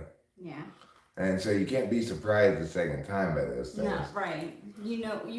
I don't know, remember the show like verbatim, but all the things that I was waiting, a lot of the things that I was waiting for to see what would happen I know. Yeah. Well, BoJack Horseman is relatively rewatchable, but the second time I watched it, I had a much clearer sense of just how dark it got. I'm sorry. And so I still thought it was brilliant, but like the trickiest thing to do is have a funny cartoon be rewatchable. Funny is hard to rewatch. Like I really enjoyed Wet Hot American Summer the first time I saw it. The second time I saw it, it didn't make me laugh hardly at all. No, it's true. That doesn't mean it was a bad movie or that I misjudged it. It's unlike songs in that regard, right? Songs don't have, there's no such thing in songs. If it's a good song, quality in songs and replayability are basically exactly proportional, if not the same then, you know? But not in any other medium. No other medium has kind of replayability that music can attain. Comedy is especially hard. Right. Like what I find, because I love about BoJack Horseman, and I hope you still love it as much as I do. Oh, I love it and value it and appreciate its genius. It's just like the second time I watched it, I'm just more aware of the dark stuff. Yeah, I don't know why that doesn't. Because it's cartoons. Because they're cartoon characters. I think if it was like live action, I'd be like. It's also because it's so deftly done. It's like, why did I like the Jobless Reincarnation love story, even though I don't watch love animes? Okay. It's so. I'm not unwilling to watch them in theory, but I find them boring. Sometimes I'll watch the girl ones, like if it's isekai love, like how the Duchess ended up at how Raylena ended up at the Duke's mansion. That was a pretty good love story one, but Jobless Reincarnation just transcended all anime genres by doing what it did there. That's good. It was so slick.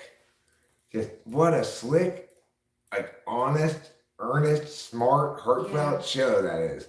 Yeah. Unbelievable. It's so good. Rachel and I were both just crying our eyes out at the end of the season 2, episode 12 today. I didn't even know Rachel was crying because I was so, I should turn out my face watching it until finally I looked over at Rachel and her eyes were all red, her face was all wet, and she was crying. It was beautiful.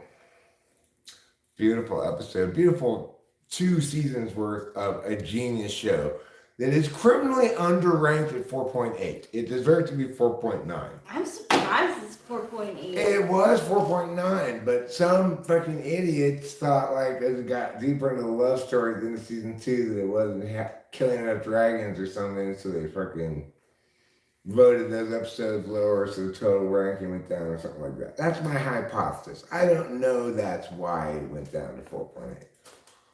But it's not as criminally underranked as Vending Machine, which is like a 4.2, which is, even though it's fantastic.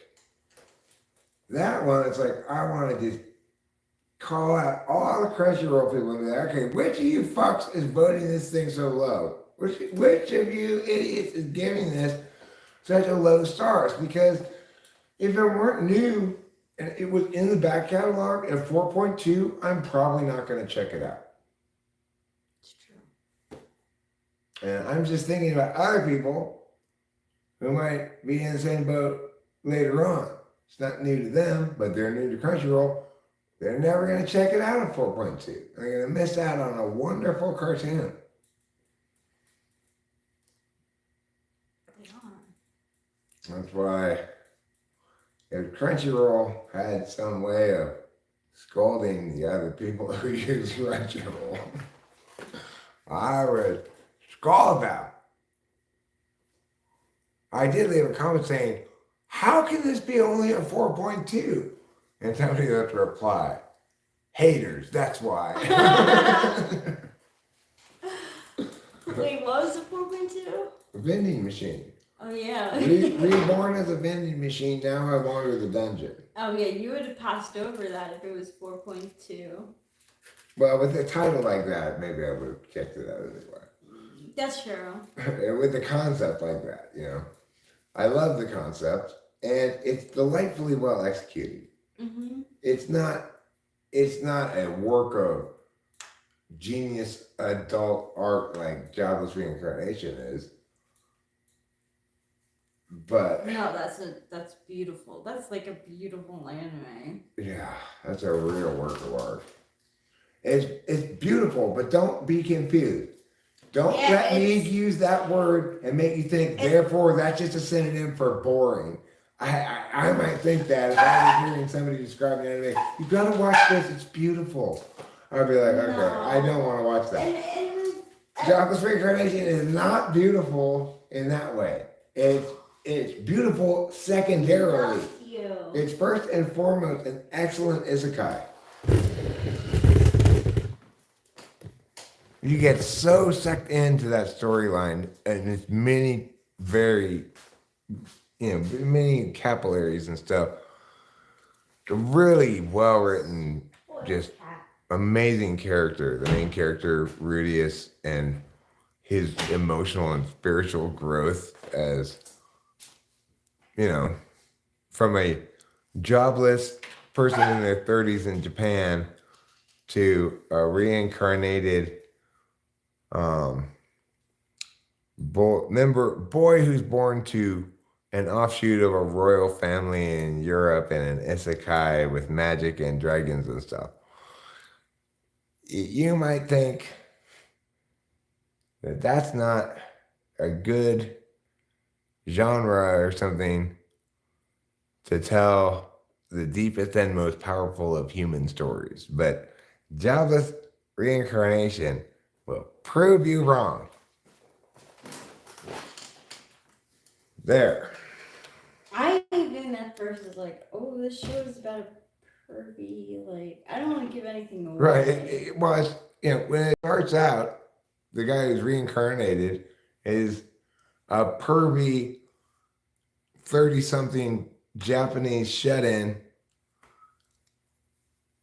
who remembers his old life and self, but is still in the body of a new baby and stuff.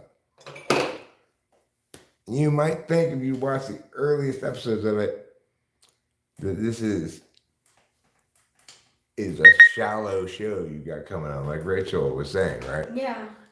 But it's just setting the table to blow you away.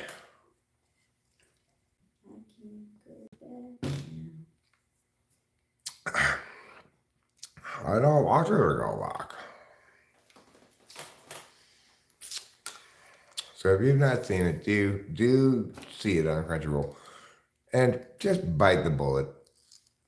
You can cancel some other streaming subscription. Get Crunchyroll. You have to have that. I canceled Fubo today. I got it at the beginning of the season because it had Pac-12 Network and fucking YouTube TV doesn't have Pac-12 Network. Only to discover as after the first game or two of the season that apparently, they haven't announced this or anything, but apparently the Pac-12 has decided to sell all of their games to other networks this year. The first USC game was on the Pac-12 network, and an occasional game is on the Pac-12 network, but almost none of the good games are on the network this year because the Pac-12 is functionally disbanding, and they just want to cash out their assets in terms of media rights for games this year, That's my hypothesis again. I'm intuiting things. It could be totally wrong. But what, the Pac-12 network's on Hulu? No, it's not on Hulu. Hulu doesn't have. Does Hulu have the Pac-12 network? It has some live TV. It's like ESPN Plus, but I don't think it has the Pac-12 network. Maybe it does though. If it does, then I already have Hulu.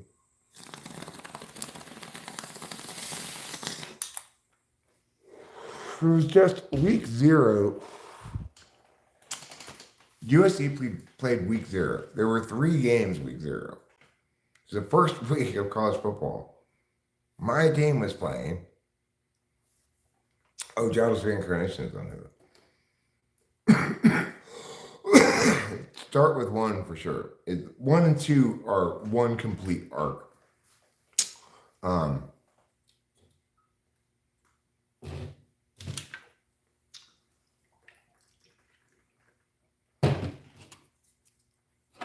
But yeah, so I canceled Fubo.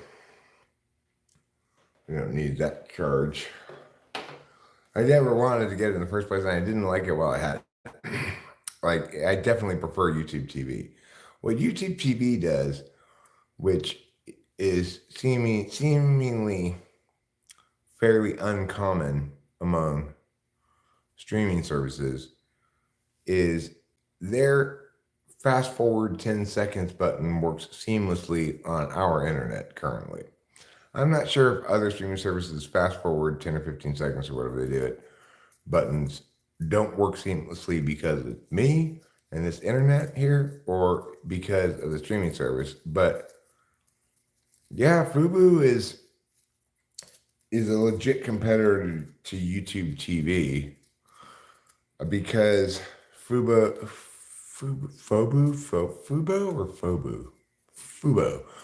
has maximized sports, which is smart of them. Like, so they have every imaginable sports network. As you know, they have a shit ton as part of their basic package, and then you can get more expensive packages that have every conceivable sports network from every part of the world, you know? That's a smart way to go because the one thing that sports offers that other kinds of programming doesn't is people want to watch it live. So they'll sit through commercials. I won't because I pause the game I'm watching to build up some time so I can still fast forward through commercials, you know? But a lot of people will. And it's like if you're in a sports bar or something, you have the game on, obviously the commercials get shown. They don't do that careful management of watching sports that I do. I like to watch football where as soon as the tackle's made, I click fast forward 10 seconds. It's 15 seconds on YouTube, 15 seconds, and that times out really well. So most of the time you can get, it'd be like snap, play, tackle, snap, play, tackle. You know, if you can get it, if the team you're watching is going at a kind of a regular interval, 15 seconds is very safe. If the team you're watching is running really fast-paced, spread them out, kind of hurry up offense, then you'll end up missing some plays.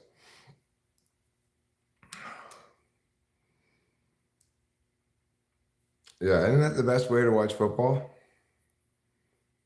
Yeah, it is. It's great.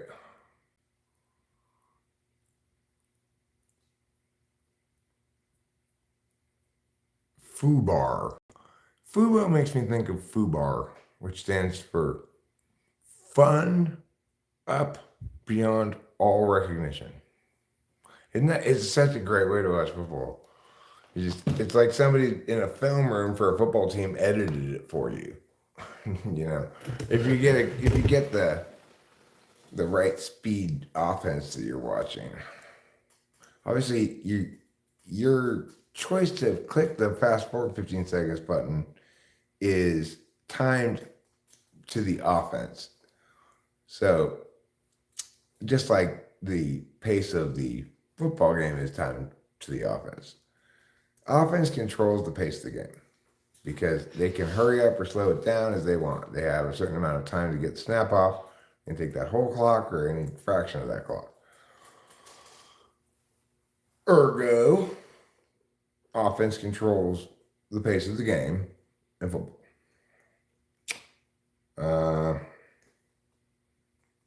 And you can see how much that can be the determining factor in a game. So I watched the Oregon State-Washington State game. Oregon State's basically a running offense that passes occasionally with a good defense, tries to control and kill the clock. Washington State, they're a team that is an air attack, you know, 5 wide, spread them out, quarterback scrambles, broken plays, throws it down the field, that kind of shit. I got a pretty mobile quarterback, a pretty escapable quarterback, like a quarterback with good escapability. Um, Washington State ended up winning that game, and for a while it looked like they were gonna win it by a decent amount. Oregon State never really had a chance to win that game because they fell behind by 17 points or something like that. And their comeback never really had a chance of coming all the way back. They ended up losing by 3 points. Um, sure, they were faster in their execution of things when they were in their 2-minute mode, but you can only be so fast when you're primarily a running team. And their defense played well, but couldn't, it gave up too many big plays, broken plays to Washington State.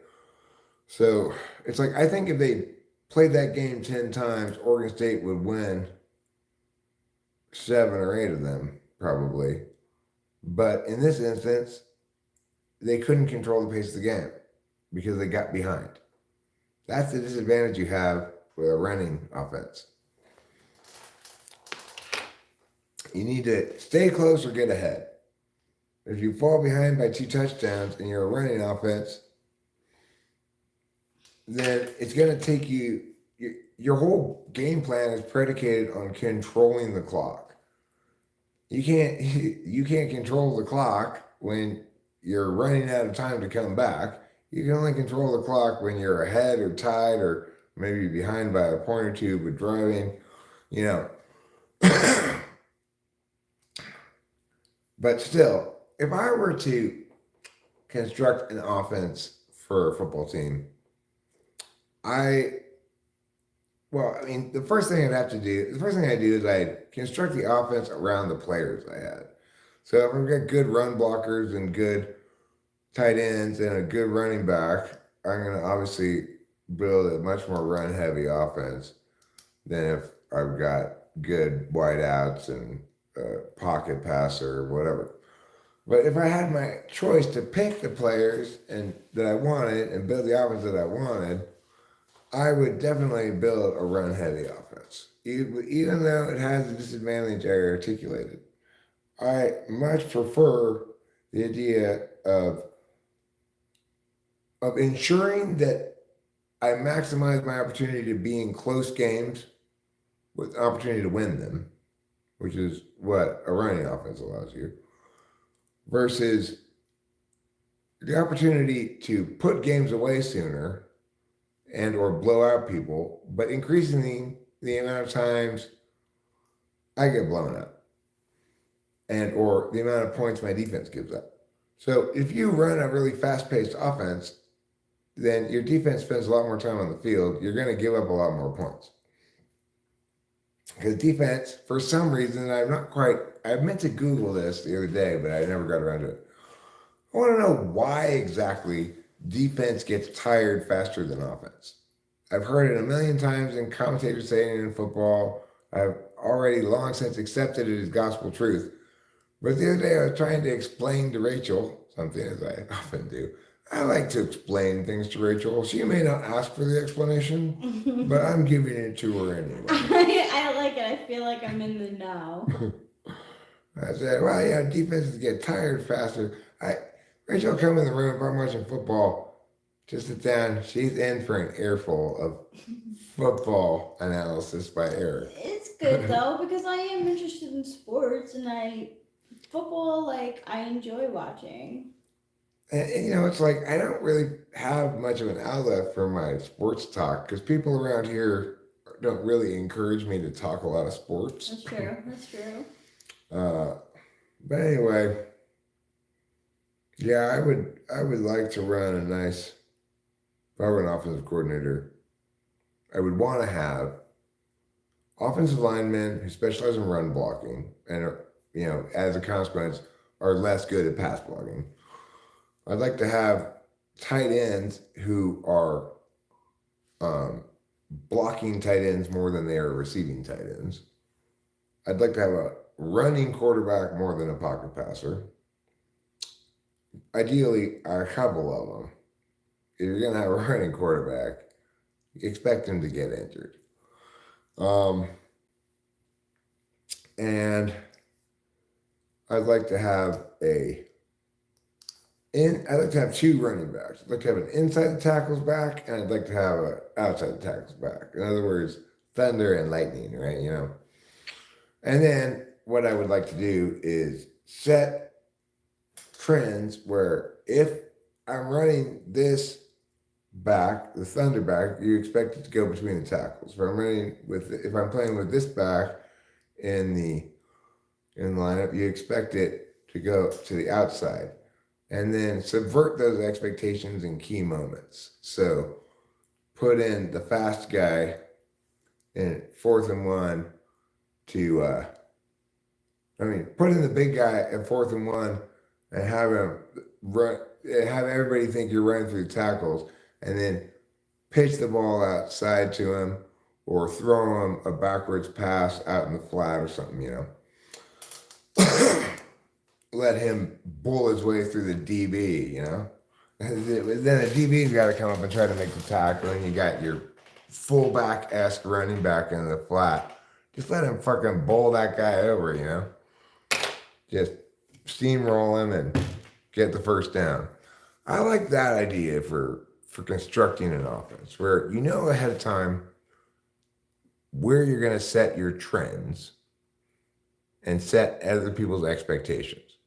Now, of course, a football season is a small enough number of games that it's like a debate season, kind of, in the sense that you can always update your case after one tournament before another without having a whole new case at all.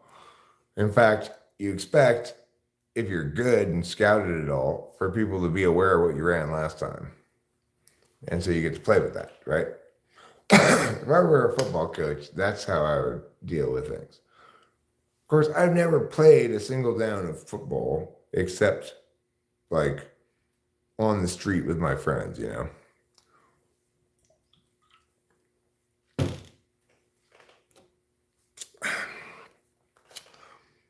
I've never been in any like room of coaches and players of football at all.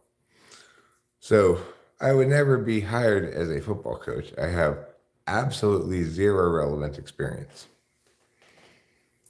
Except I did used to play Madden. So there's that. It's a little bit of relevant experience. And before that, I played NCAA as well. Before it was destroyed by, like, how you're using my likeness in your game. Ridiculous. It's like the game, what they did is they had the USC team. They wouldn't have any names for any of the players, but they'd make the player be like the guy who's actually on the team. So like if Carson Palmer were the quarterback, which is I think back when it was being played, then the guy who was in the game would look vaguely like Carson Palmer and have like attributes like throwing, running, whatever, be equivalent to what Carson Palmer's was. Anyway, EA Sports lost a lawsuit on that, and that was ruled illegally profiting off their name, likeness, or image, which eventually led to the current NIL deals that the NCAA conceded to in order to maintain some jurisdictional authority over the sport at all, because the courts ruled the NCAA's amateurism rules to be a violation of the rights of young adults who otherwise would be able to profit off their name, likeness, and image.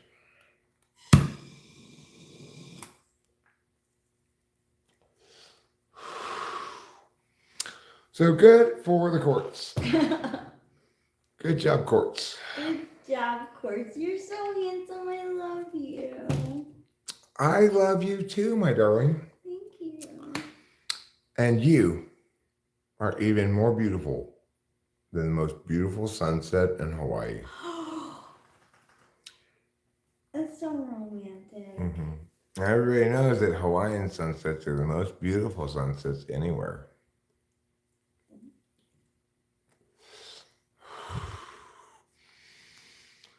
So, I've been thinking a lot about Noah's Ark. You don't hear that said very often at the start being of the statement. I'm just really curious about this question. Did the ark go collect each of the animals? Oh, No, yeah. because they didn't, though. Because it said 2 by 2 they walked onto the boat. How did the animals know where the ark was? Did Noah send out like memos? Did he have birds drop pamphlets into the various jungles and forests of the world? Also, I want to know this. So he selected just 2 of each animals. 0 redundancy there. That's in general poor engineering, right? You need to engineer some redundancy into key systems. What if any one of those 2 animals died? Then the species is gone. How many species did we lose because, one of the giraffes died mid-voyage due to extreme scurvy? Well, obviously it wasn't a giraffe, it was a species we wouldn't even know about because Noah would obviously cover that up. Also, how did Noah know what food each animal ate? Did the animals tell him? Did he do field research? Okay, Carrot, I agree with you. Animals can sense where danger is coming from and run the other direction. And I will concede that if the whole world was going to flood, then danger would be coming from every direction. But what I don't still see is how that knowing where danger is coming from is converted into knowing where a boat is.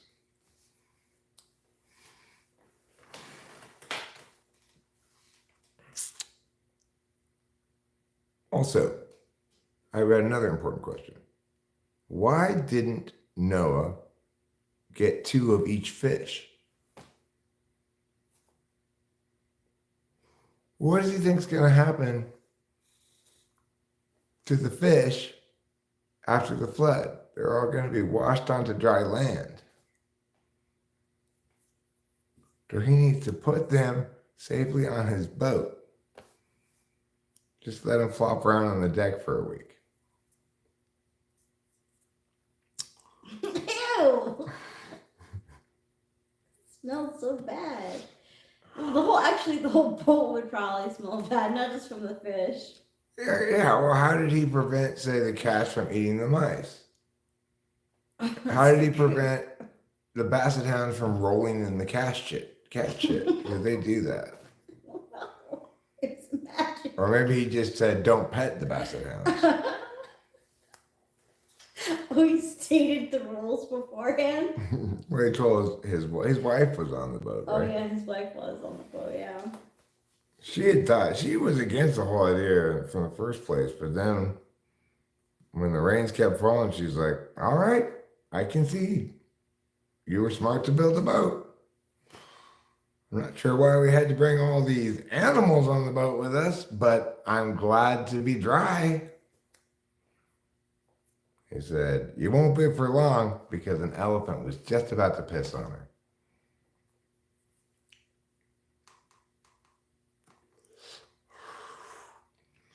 After the flood, Noah and his wife sought marriage counseling about that.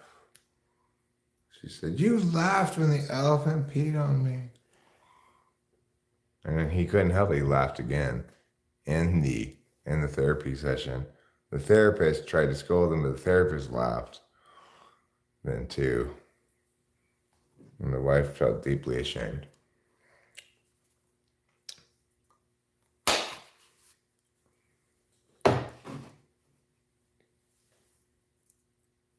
Years later, she publicly embarrassed him at a Lions Club meeting to get back at him.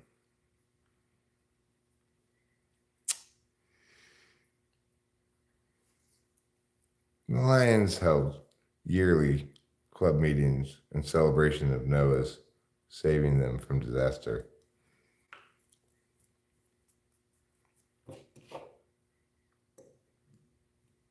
Where did Noah build his ark anyway? I don't know. Was it in Bethlehem?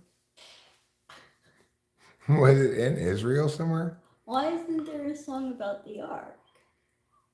You mean O Little Town of Noah's Ark? No, like any. Well, like Or any. isn't there a Christmas song about Noah's Ark? There should be. It was Christmas time on Noah's Ark. The animals were decked with mistletoe. Yeah. No. But yes. Of course, Noah didn't know what was going on because Jesus hadn't been born yet. But the animals can tell where danger's coming from. So they celebrated Christmas in advance so they wouldn't go to hell. So they wouldn't go to hell? Because animals can sense where danger's coming from, Rachel. Oh my god, I'm so sorry. That's how they got onto Noah's Ark in the first place.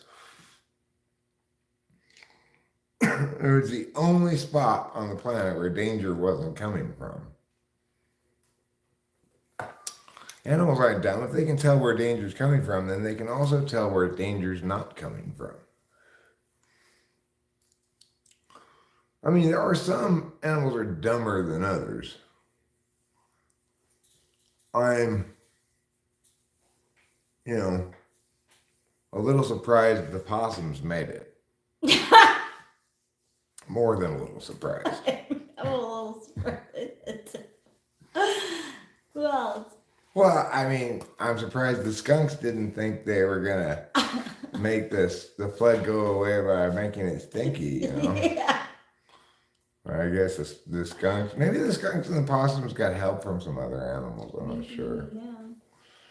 This three-toed sloth had to get all the way from South America to Israel, and it's not a very fast-moving creature. I'm amazed it made it in time. It must have started decades before the flood. The three-toed sloth must have an incredible sense of where danger's coming from. So much so that they can sense it coming decades in advance.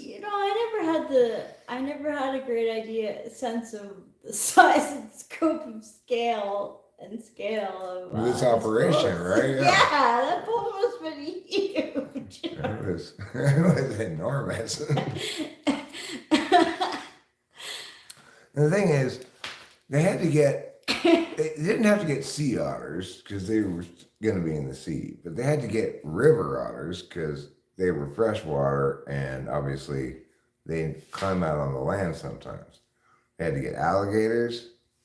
They climb on the land sometimes. They get crocodiles and they bite. They had to get beavers. You might think, oh, you don't need to get beavers. They live in the water. That's fresh water. The flood may have poured down fresh water, but it got all salty when it mixed with the oceans. We had to get all the freshwater fish. But they didn't go get them. They fished, everything came to the boat, 2 by 2. So the takeaway is that really it is the case that animals can sense where danger's coming from. They really, really can sense it. Yeah, they really, really can. Okay, so we're discussing biblical history,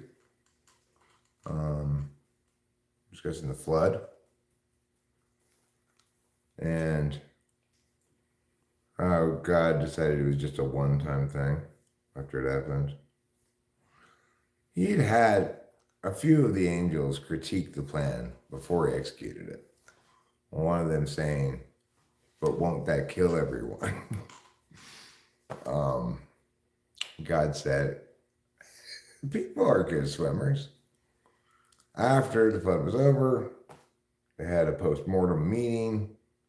God conceded that the angel had been right, that in fact it had killed everybody but Noah and his wife. And so he said, "Listen, I'm going to make it up to everybody. I'm going to create today only.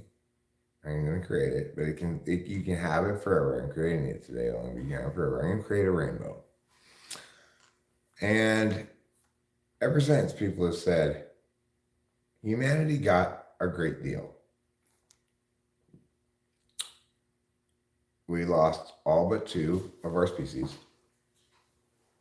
but we all get to enjoy rainbows for the rest of humanity's existence. And you know what? I wasn't related to any of those people who died. Nobody was.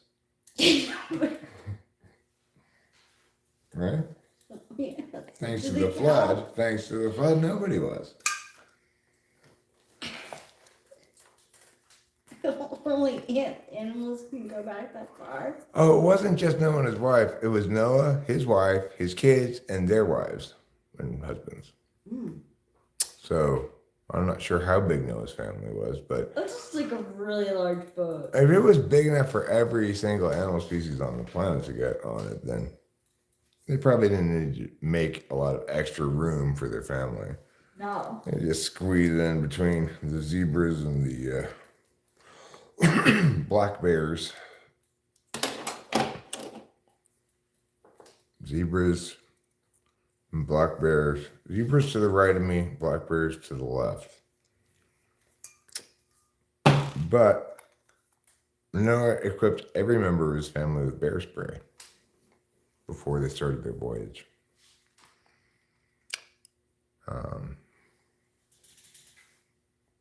Several canisters which accidentally went off during the voyage, causing everybody to become temporarily blind.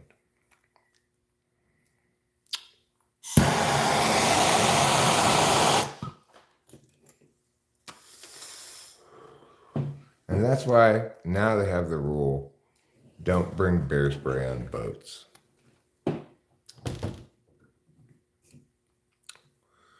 People think it's because you're unlikely to encounter a bear while on a boat. But no, that's not why you can't bring bear spray on boats. Can I get a light? Mm-hmm. Where did the lighters go? Really? Rachel, you asked a question that you know. No. You know full well. Lighters are very close to the paranormal. Oh my god. They appear and disappear with their own will. Probably that's where ghosts go. Oh my god. That Into makes so lighters. much sense. Probably that's what butane is. Does anybody know where they get butane? Maybe they just convert ghosts into butane. If you take a regular ghost and you cool it down to like minus 100 degrees, it turns into butane. Oh, what a kitty. And then we can convert their ghost energy into fire. Basically, paranormal oil. We love to hang out with mommy and daddy. Yes. What I think is weird is that whale oil, spermaceti as they say in Moby Dick, is an excellent clean burning lamp fuel. Like, is there anything in the human body that's an excellent clean burning lamp fuel? Why would whales have an excellent clean burning lamp fuel inside of them. Isn't that weird? So much so that it was the preferred fuel for much of the world for a long time, or maybe a little time, but for some time. And of course, it makes me want to try whale oil as a lamp fuel. Because I bet you it is a vastly superior lamp fuel than the lamp fuel I bought at Ace Hardware. I bet you. It's one of those things that people are like, oh my God. I'm not sure why I tried to light this whale oil on fire, but this is the best lamp fuel I've ever seen. The light's bright, there's no smoke, no odor, it lasts forever. Oh my God. We have got to replace candles with oil lamps with whale oil in it. It's such an amazing fuel. I mean, I don't blame the world for not wanting whaling. I think that's wonderful. But if there's going to be any whaling at all, let's not waste the whale oil, okay? I want the next whaling ship to go out and kill a whale to give me the whale oil, so that I can burn it in the oil lamps that I have here at my house. What would be a quainter Christmas than a Christmas in which illumination was provided by whale oil lamps? Plus, I could have like my mantle piece, various things on the mantle, like a big Christmas angel, or like a wreath, all made out of scrimshaw to bring the whale theme throughout the house. I could also put a live whale in the day room. I could get some buckets of water and periodically go up and pour water on it. Is that an orca in your day room? Yeah, I thought it would be a nice Christmas treat for everybody to get to look at an orca. So I went out on a boat that I rented at the ocean, and I just kind of drove the boat around until I saw an orca. And I convinced it to come on board by offering it snacks. Anyway, it didn't like the idea at first, but eventually I convinced it to get into my car, and then when I drove back to my house here, he was complaining about being dehydrated the whole time. So when I got back here, I said, fine, will you shut up? I started pouring these buckets of water on it. The rest is Christmas history. Like the next day, someone said, what stinks in here? Like, oh, did I forget to take the orca back to the ocean? Sorry, buddy. It's time to free Willy in the backyard. Let's dig a ditch. I asked the cone putters if I could borrow their trench digging machine. They've got a couple of really cool trench digging machines that I've seen. There's one that it looks like a big chainsaw. I made a short of one, the big round one. We saw one the other day. It looks like a huge chainsaw coming out of the front of the thing.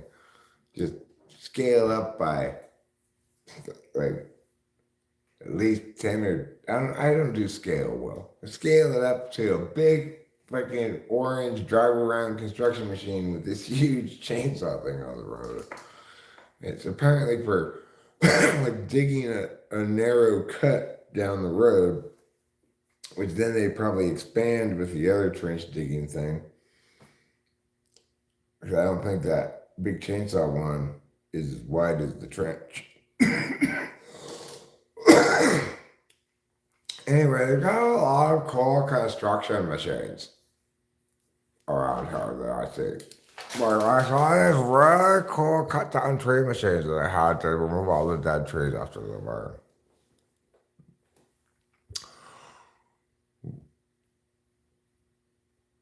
What was that, Pinocchio?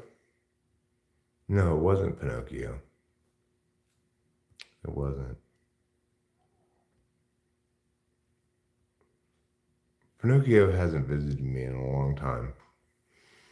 If he does, I'll try to convince him to go on a live stream, but he's embarrassed by his long nose.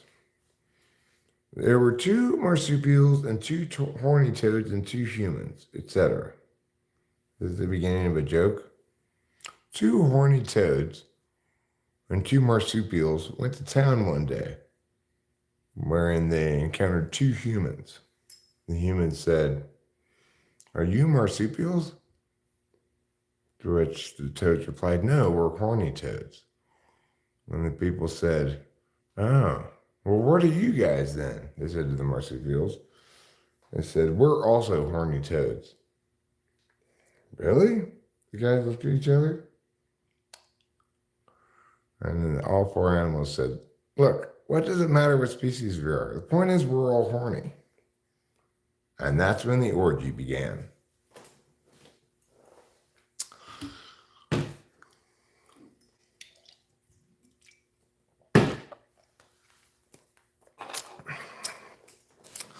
I call this Eric's instant joke. If you give me the setup for a joke, I'll try to instantly make a joke about it. Because they're instant jokes, expect quality to be mixed.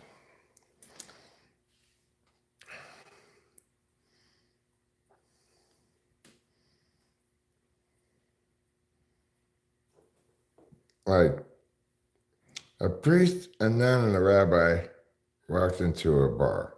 The rabbi says, "Oi, Ray, are we doing this joke again?" Or, "Oi, Ray, are we doing this joke again?" There you go, instant joke. I just did an example for you.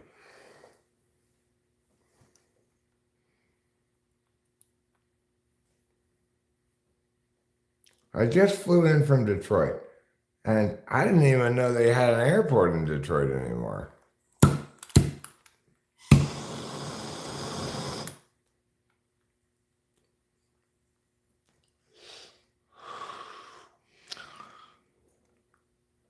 Take my wife, please. Please take as an example my wife. She's a wonderful, wonderful woman. I love her very much.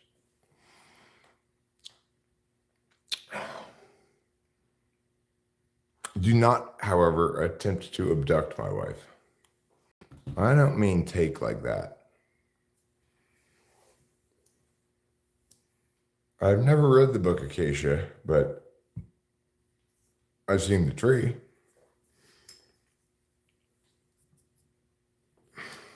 You don't need to see the tree, just read the book.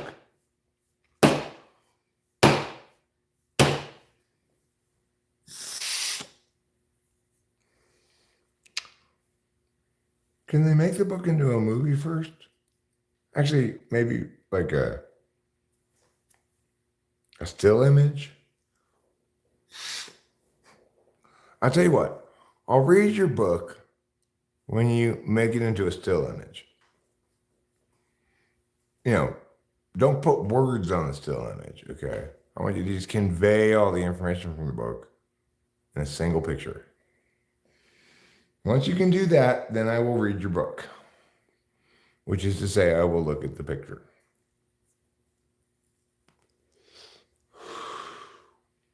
Hey, don't blame me if you can't sum it up. That's your problem, not mine. If you'd written a good book, it would be easy to sum up in a single picture.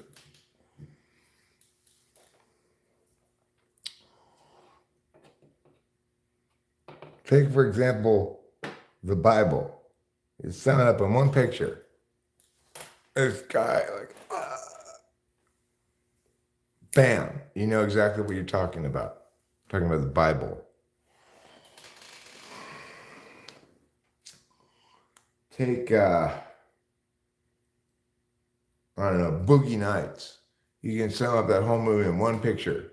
Picture of a guy shooting his load, you know. Yeah.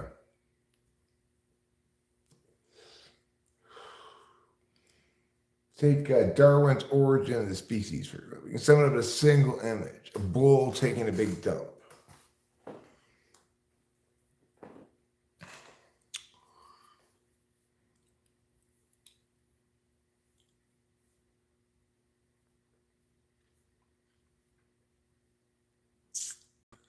Yep.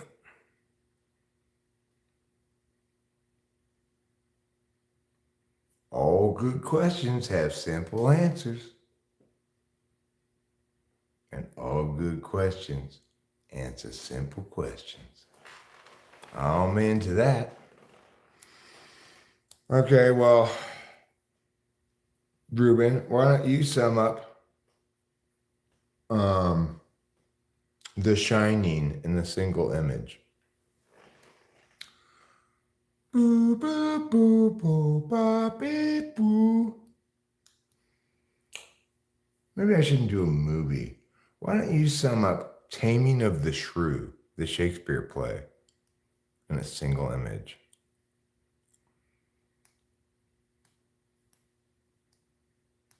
Two twin girls at the end of the hallway. Okay, that is a little harder with something that doesn't have iconic images associated with it. So do Taming of the Shrew by Shakespeare. Do it. Do it now. What do you mean you haven't read the play? Oh, I didn't know you were uneducated. Mm-mm. It's a man standing over a woman and scolding her. Shut up, woman. You shrew. Your tongue is as sharp as a knife point, but I will put you in your place.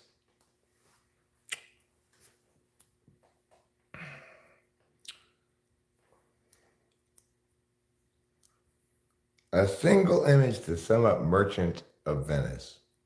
A bunch of Nazis goosed up in. Plays a little anti-Semitic.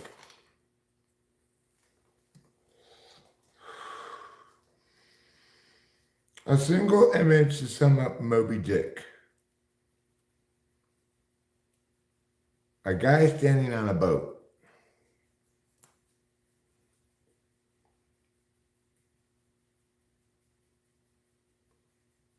A single image to sum up the theory of relativity.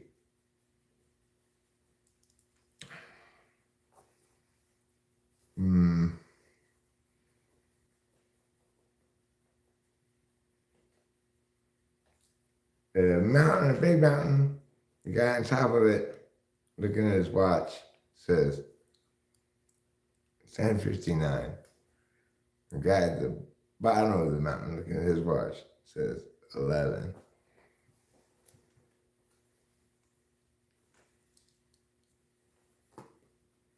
A single image to sum up Lord of the Rings.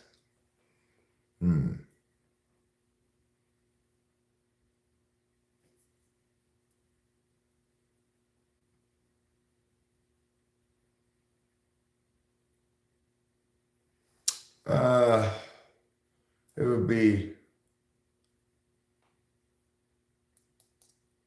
you know,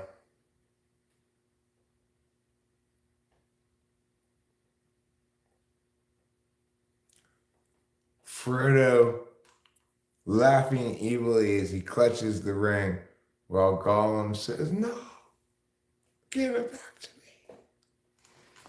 That would be my single image for Lord of the Rings.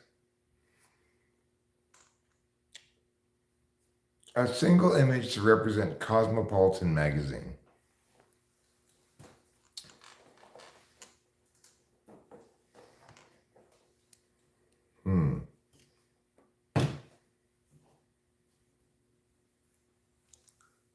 It's like a lady in a dress with makeup on and like hair that's up in the air somehow. And she's looking like this. She has a purse. And there's no context to the picture, but you're pretty sure she must be on her way to something glamorous. Maybe a photo shoot. Maybe to meet with a dashing young Frenchman for lunch. It's unclear. You just know there's something special there. You're looking past this. It must be special there.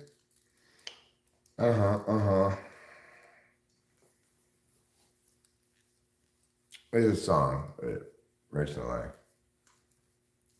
Put it on Chapter Checks not that long ago. We enjoy it. We both like it a lot. It's by some foreigners.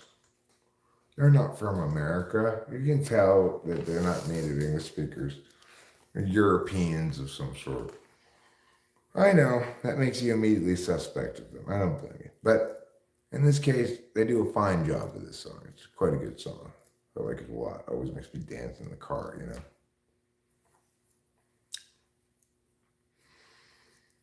And it makes me want to know where this girl is heading. It's a song about a guy who used to hang out with this chick, but don't hang out anymore. And he sees her walking somewhere, looking restless. He thinks, it must be special wherever you're going there. What could be over there? We never find out where she's going, but we do understand at the end of the song that this young man is feeling a certain wistful sense of loss, combined with curiosity about where this lady's going. A curiosity he shares with the listener. This has been Music Talk on NPR. See you next week. Thanks for tuning in. This program was made possible by the William H. Keck Foundation and viewers like you. But this is the radio. I mean, listeners like you.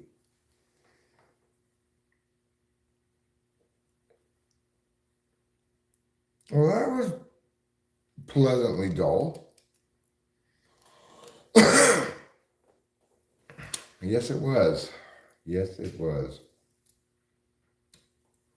So let's see.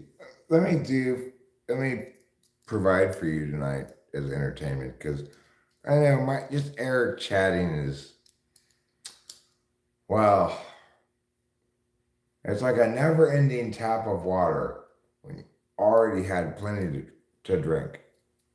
So what I will provide for you is a different kind of content now. I'm going to provide an NPR show discussing off-Broadway New York plays. Okay. I'm just going to go inside before I do this. I think one of the participants in Curtains Up is the title of the show. Curtains Up. Is Terry Gross. It's a side project that she does in her off time for fresh air. And the other one is New York Magazine theater critic B. Norse Dickinson. B. Norse. It's B apostrophe Norse.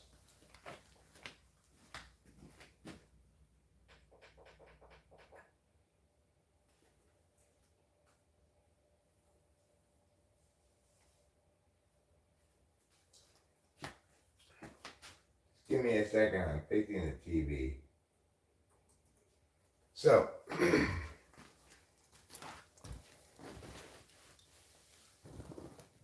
I'm Terry Gross. and welcome to Curtains Up.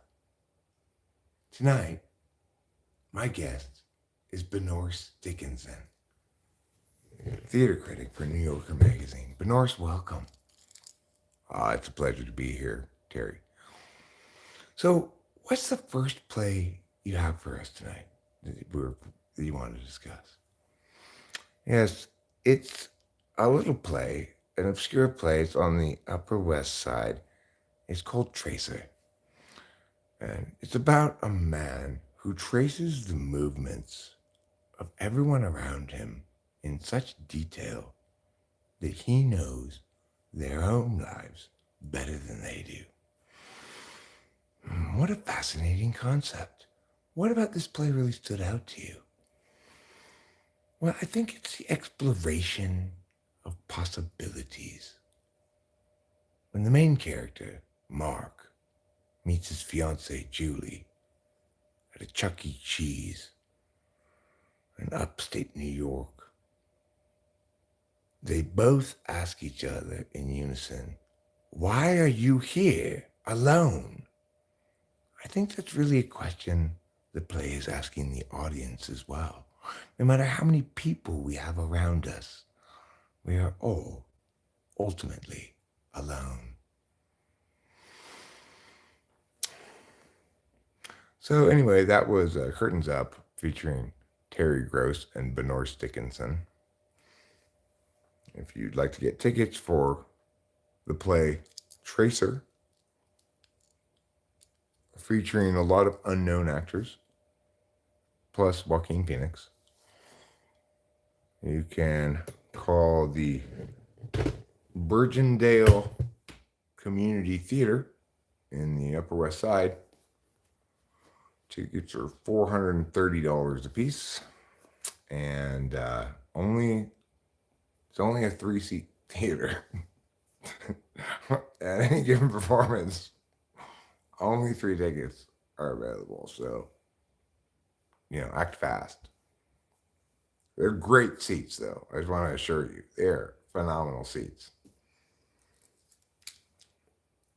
2 of them are right up front next to the stage. The other one's up in the balcony, but even that, you have an unobstructed view. When they put the theater together, they said, I don't want any of the people to feel like other people are too close to them when they're in the theater. So let's only put 3 seats in the theater. But even though that was the reason, they put the 2 seats in the front right next to each other. Because I guess eventually, after a lot of conversation, they said we need 2 seats for a couple in case 2 people want to come as a couple. If somebody wants to take their date to this show or whatever, they decided to put those 2 chairs right next to each other. At that point, somebody suggested, why don't we just put seats in the rest of the bottom level here and maybe fill the balcony too? But, the idea man said, no, that's going to destroy the intimacy of the experience. So that's why it's known as the Upper West Side's least profitable theater. The concession stand does a terrible business. They sell maybe 1 drink a show. So the balcony seat is less expensive, but it is true. The person sitting in the balcony frequently shouts down to the people below during the play, "Get a room, you 2." Because it's just such a romantic spot to sit. Couple sitting there can't help themselves. Not to mention the play is filled with gratuitous nudity,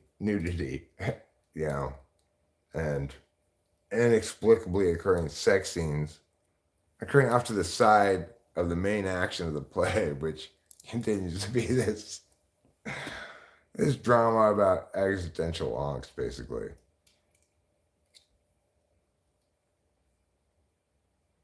Another New York theater critic called it the most schizophrenic theater experience he'd ever had. He said, Act 1, I thought, why is this person sitting so close to me? I should have sat in the balcony. Act two, I moved to the balcony seat and I was incredibly aroused. Act three, well, I admit I went home after I came. That was his review of the play. It was just that short. He's like, I'm sorry, that's all I got. I can't provide you any more information about it. The first act, I was just too distracted by how close the person next to me was. They put those seats like you cannot not physically touch the person next to you. It was a complete stranger.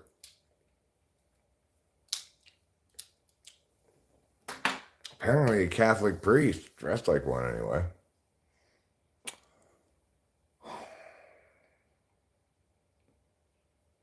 But at the end of the first act, he absolved me of my sins and I went to the balcony. What happened during the play, I can't really remember. Second act, I started watching the play, but it was just tits and ass all over the stage. So I ended up rubbing one out and going home.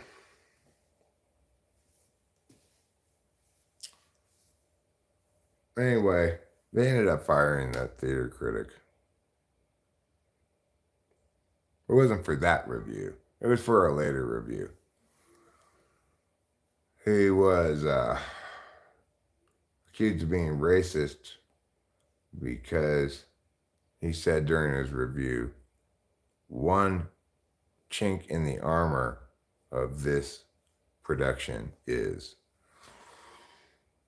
And so he was immediately fired and also shamed, ridiculed, and canceled by social media. He now lives with his mother in Nantucket.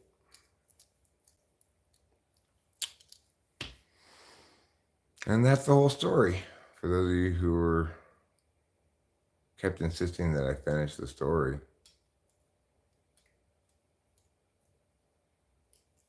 I mean, I guess I didn't tell the part about the Bermuda Triangle yet, but I'm not entirely sure it's relevant.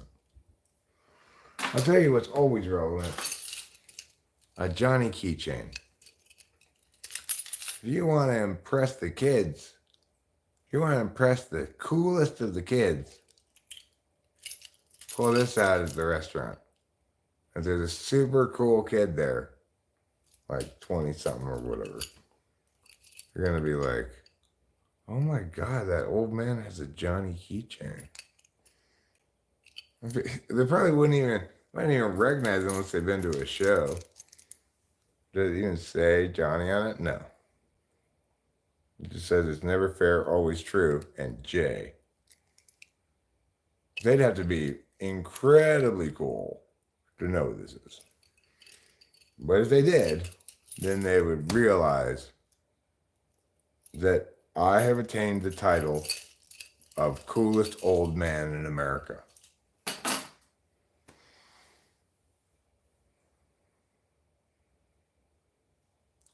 I don't know how to do young people things like reverse image search, Ruben. That's for teenagers. I only forward image search. Backing up is beneath me. Plus, I'm a terrible driver.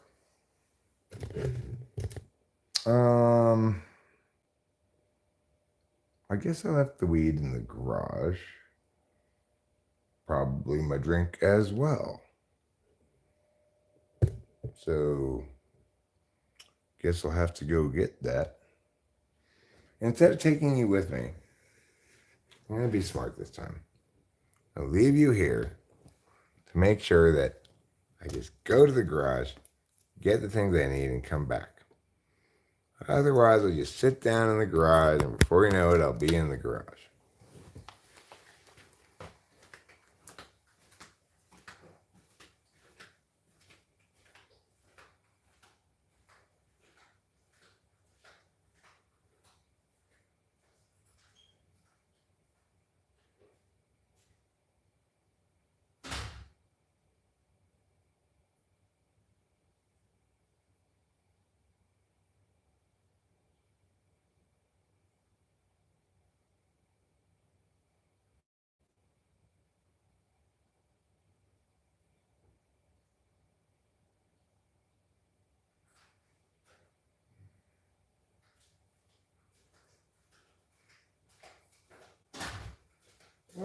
guess I basically finished my drink. So I'll get another drink. It's got a little bit left in it, but not enough to call it a drink. More like a sip. Hi, Trouble. Oh, do you want me to watch you eat? Oh, you do, huh? Okay, well, I will watch you eat, but let me go get the internet friends and I'll bring them back to watch you eat. Okay? Yes, you're a very good kitty. Yes, you are. And Daddy loves you. Yes, he does. 'Cause I love you with my emotional heart. Yes, I feel in your life. Okay, you're a good kitty.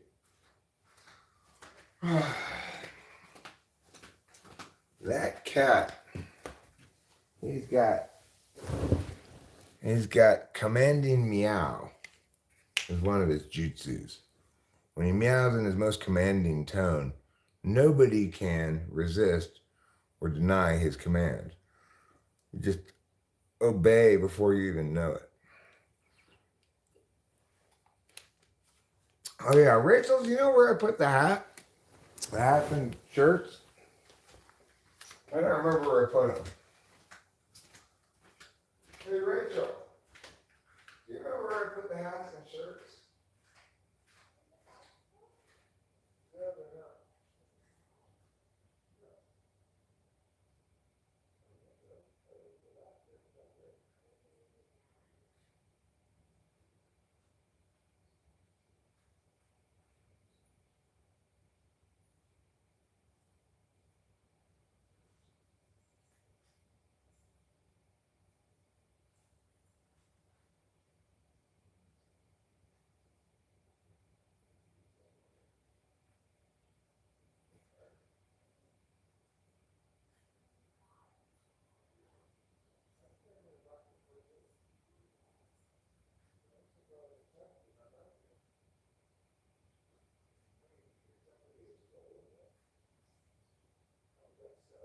You couldn't see them. I had that back thing at the top.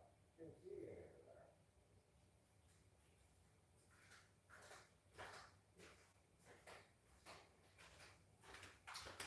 Well, Rachel thinks they're in the car too. I looked in the car already. They weren't in the car. I don't know where else I could have put them.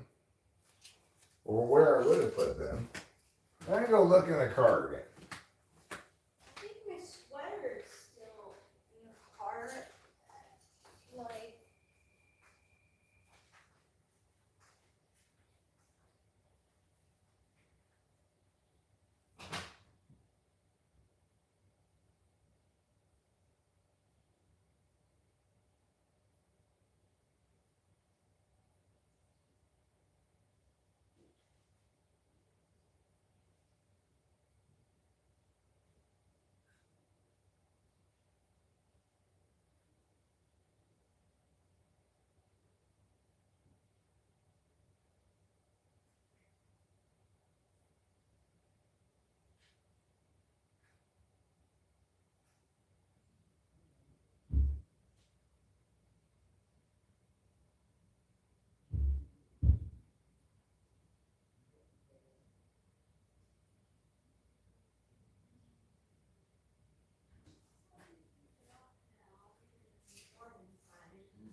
Well, I bet I brought the other things in too then, right?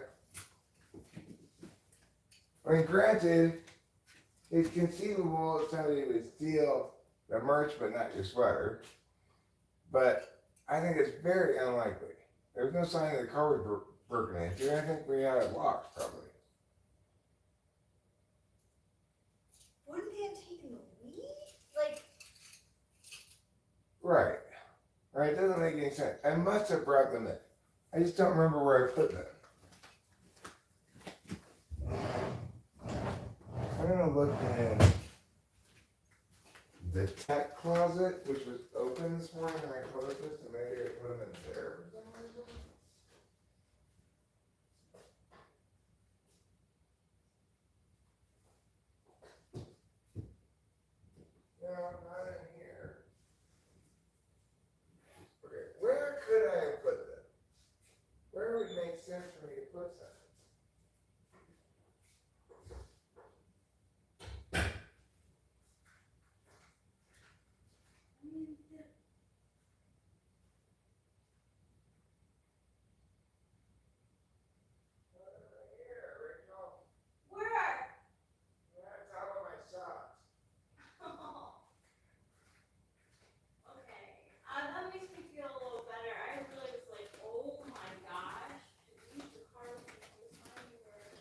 All right, so here's my Johnny hat. Rachel got one too. Got Johnny's signature right there on the underside of the brim. I will put it on. It's a cool hat. This is what the t-shirt looks like. And I believe this dog thing here. Oh, cool. It's got tour dates on it too. Oh, it does? Does Yeah. it have the ours? Yeah. It's the second one That's so cool. on the list. So they must have made these shirts for this branch of the tour. Yeah. Yeah. So Johnny. This dog thing, I think, is the thing on the guy on Boy Scout, right? Yep. Yep. I'm Oh my like- god, the hat looks really good on you. Thanks, darling. Where's mine? In the closet? Oh, you have. Here you go. Thank you. Mm-hmm.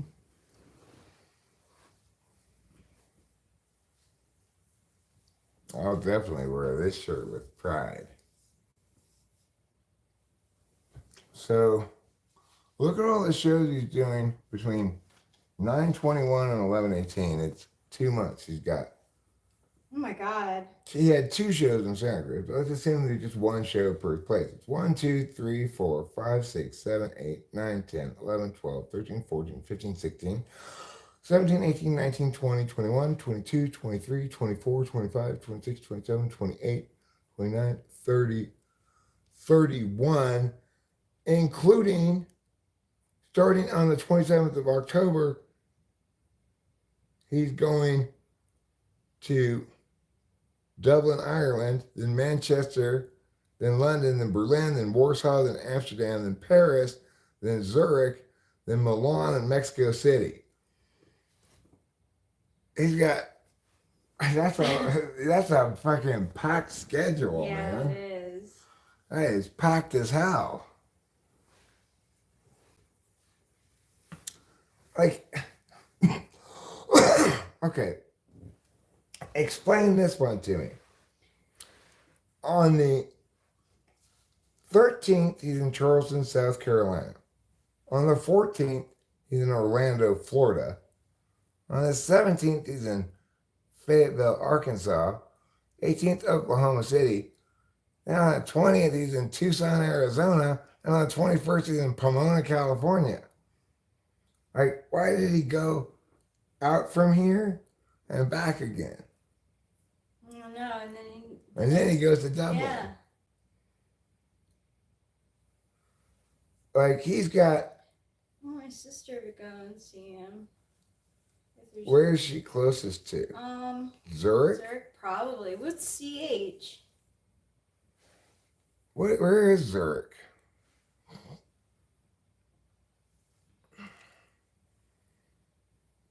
I'm not sure where Zurich is. I would think it might be Czech, but it would be thought Czech, CR. too. It would be Czech Republic, would be CR probably. So maybe it's not China. That's not China, no. He's playing Mexico City. I know, yeah, like that's a big flight too. Right. It seems unlikely that he could make money doing this.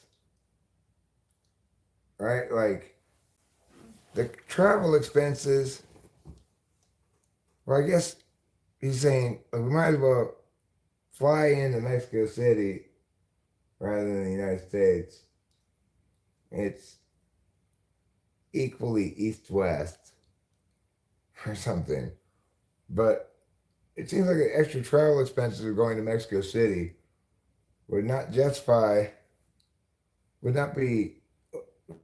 out moneyed by the income from playing in Mexico City.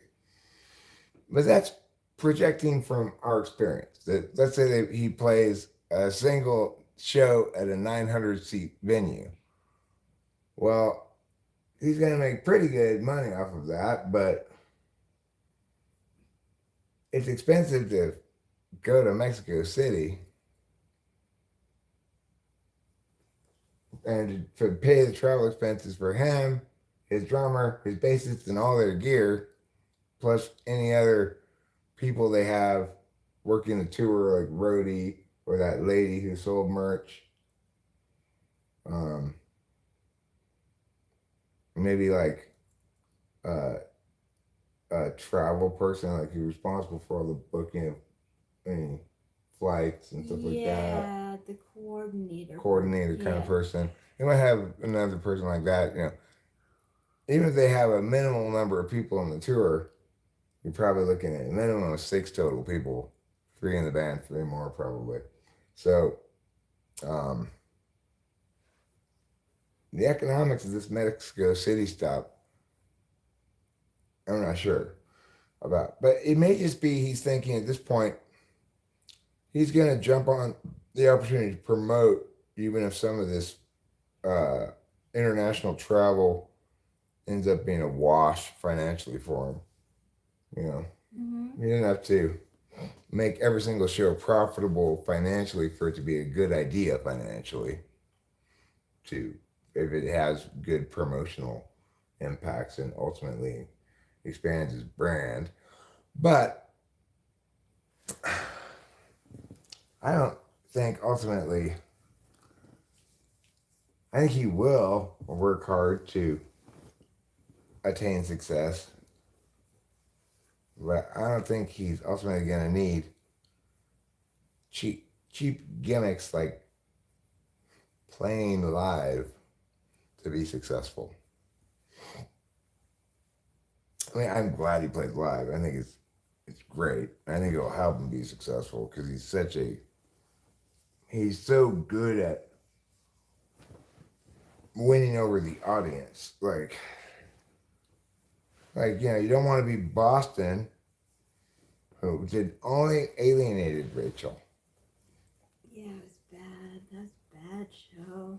You're not gonna make any friends doing what Boston did to Rachel. Well, let's not play any of the songs you know. Yeah, I think they did play More Than a Feeling, which is like their only big song, but like everything else, like.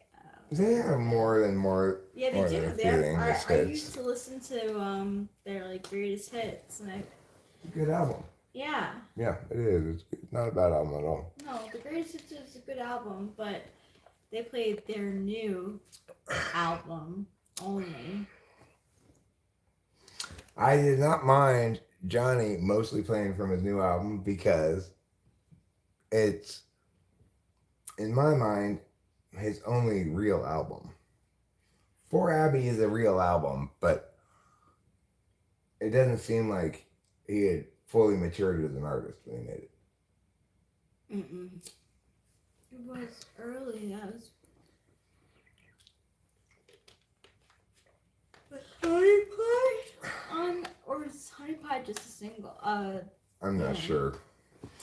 I'm really not sure. But I I know guess there's- Hugo's Story is an album too. Yeah, yeah. I don't listen to those albums. We listen to some Some songs off of them, from right? But like even on the playlist that he made on Spotify, like he did it, like it looked like it was from Chappie Tracks. Like he chose the songs that we have on Chappie Tracks, and the ones that aren't on there are those like talky ones. Yeah, yeah.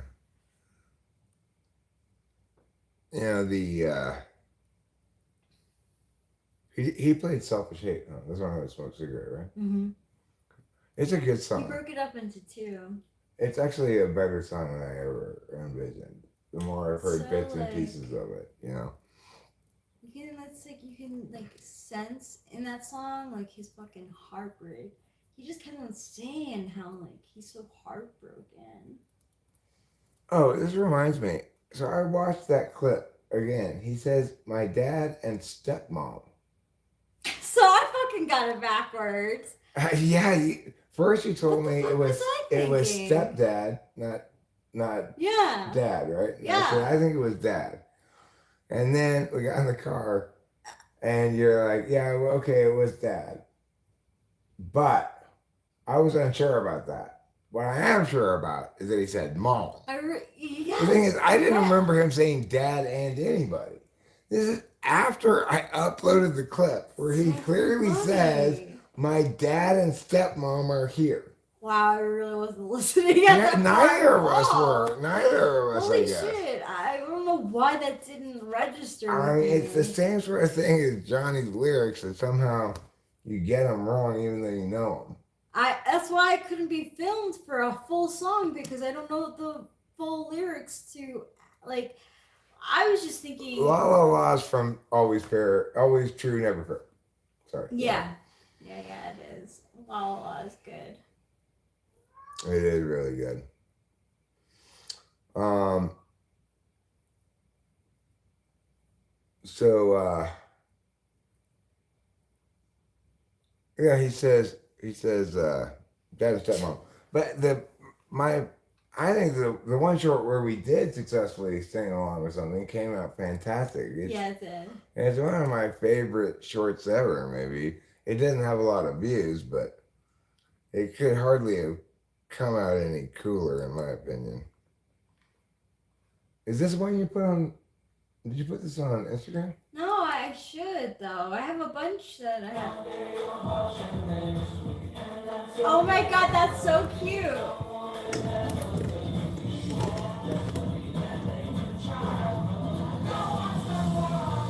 That's so good. I want. So you have like more videos than I do. Yeah, you only. But can you download this from your phone? I can get it from Google Pictures.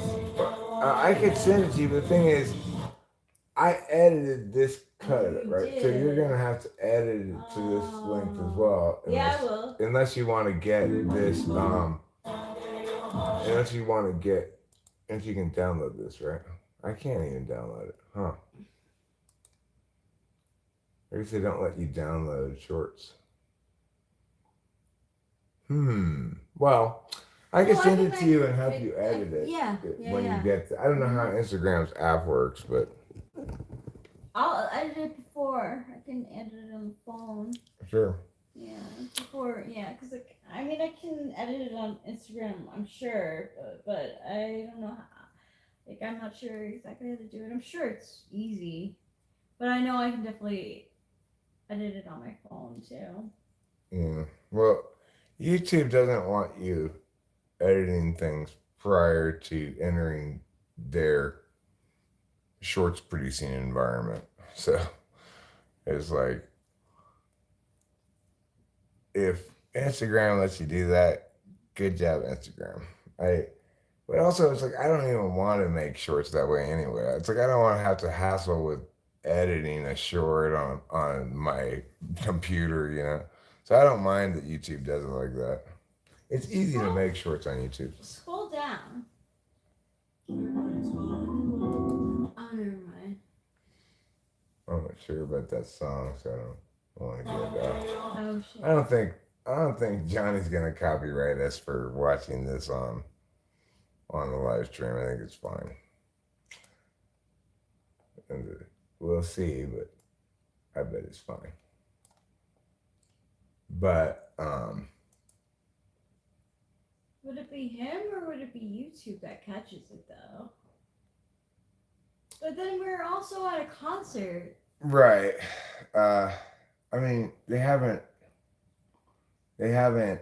copyrighted me on any of these things. No. It's limited as ad suitability. It's not copyright. So, since they didn't copyright me on the shorts I took of the show, it seems unlikely they're going to copyright me for watching one of my shorts they didn't copyright me on the live stream, right?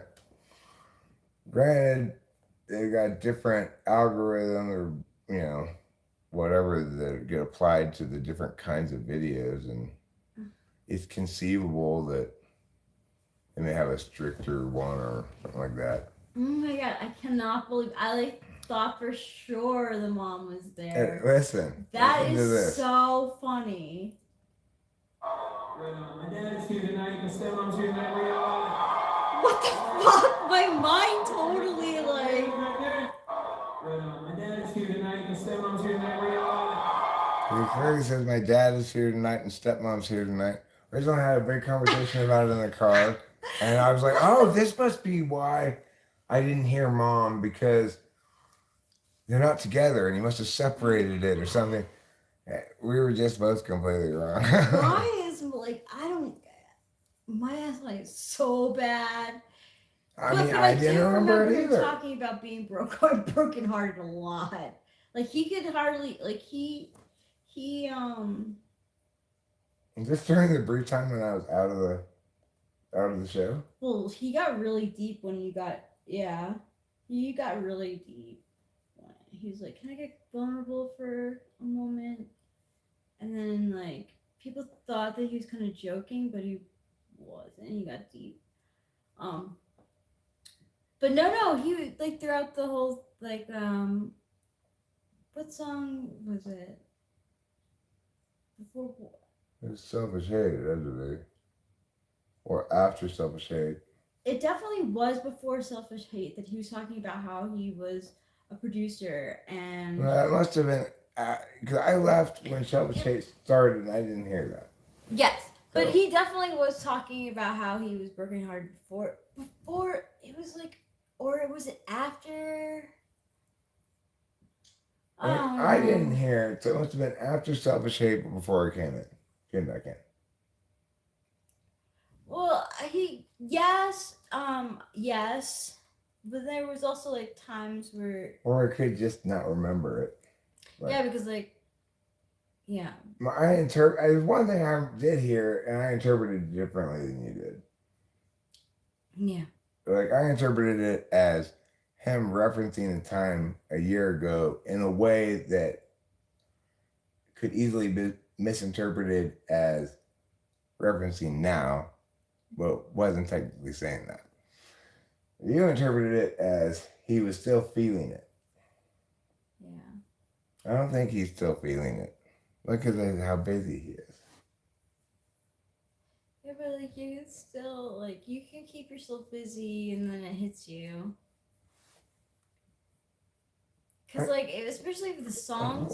Is this a Doja Cat girl? I don't think it is actually. I actually don't think. I think they broke up a while ago. You think it's Abby? I don't know who Abby is. I don't know if Abby's Doja Cat, which means that there was an album in between. I think it's another girl. Like I think it's another. I think always fair, never true. Never true. Always what? Always fair. Always true, never fair. Yeah. I think there was a girl after Doja Cat. It could be Doja Cat, but I don't know how long they went out. Okay.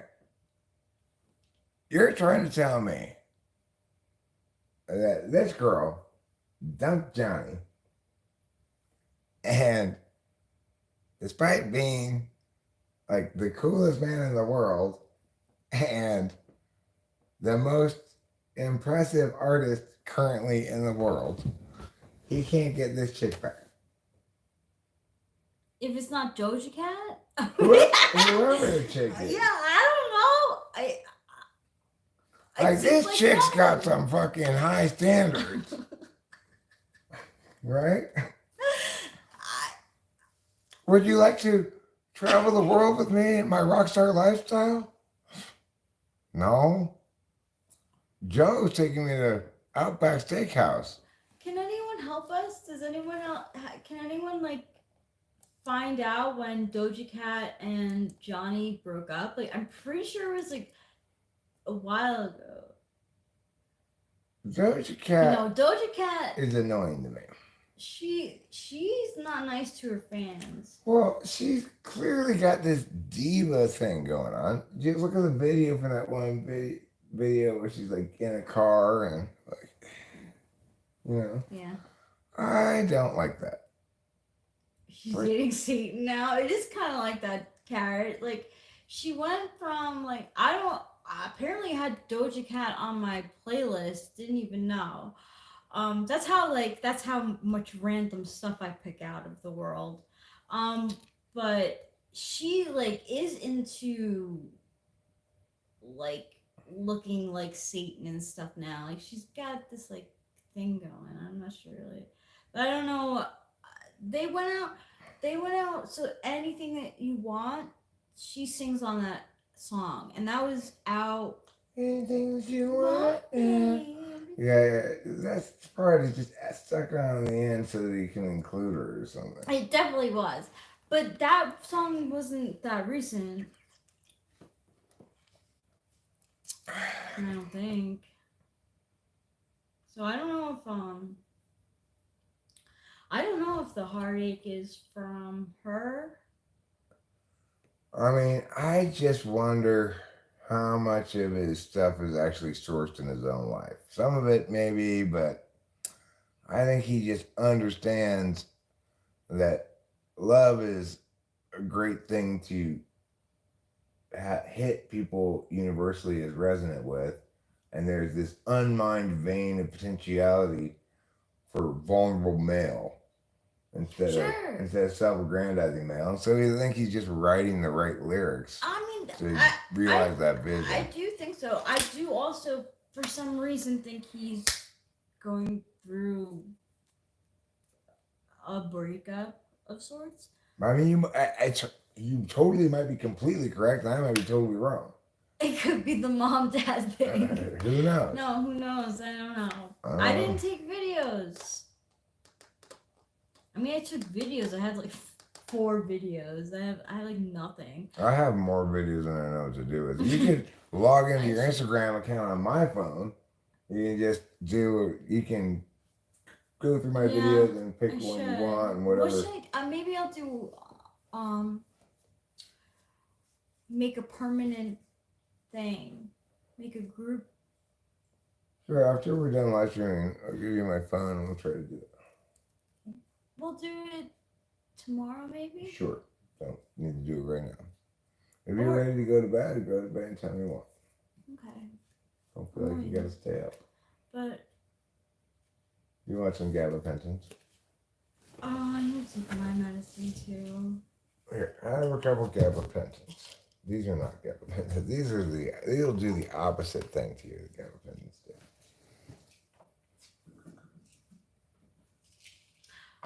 My Instagram name is The Gentle Positivist. Yeah, I thought that's what I was. That's the label of the gentle spirit is the 794.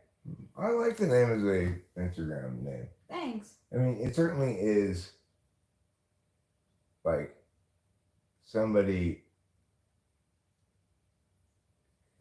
anybody's gonna think, oh, this person sounds nice. That's good. That's good. Right? Yeah. Anybody's gonna think that. Oh, gentle positivist. I can expect to be not treated harshly nor negatively. Yeah, I like the name from the gentle spirit, but I don't want to put the self-doubter No, of course not. So. And I think it's interesting that we ended up as a couple because you're the gentle positivist and I'm the harsh negativist.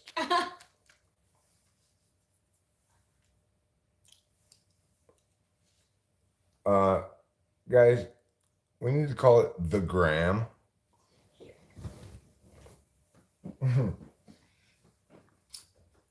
Did I give you gabapentins or did I just take them myself? Okay, so I took them and you also took them. Okay.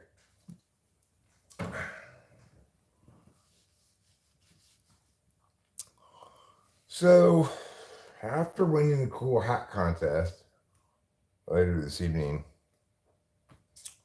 I may celebrate by eating this other sandwich, saving it for later.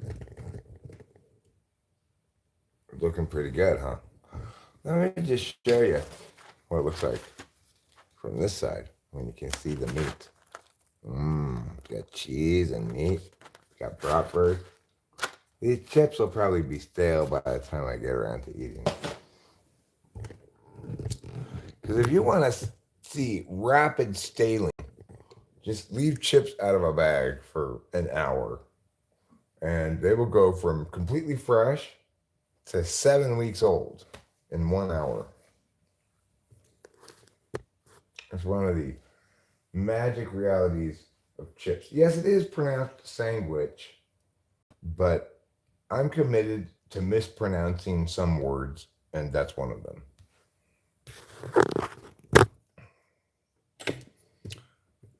Along with your name. That's why I always call you Ruben, as though the accent were on the second syllable.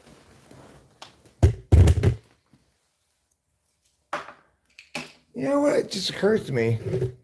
Ruben is the same kind of name as RuPaul. It's a Ru before a regular name. And I'd like to see other regular names receive the Ru treatment. Ru John, Ru Steve, Ru Kenneth. Kenneth is a fancy sounding name, huh? Kenneth. Anybody named Kenneth must be pretty fancy. You know what else is a pretty fancy sounding name?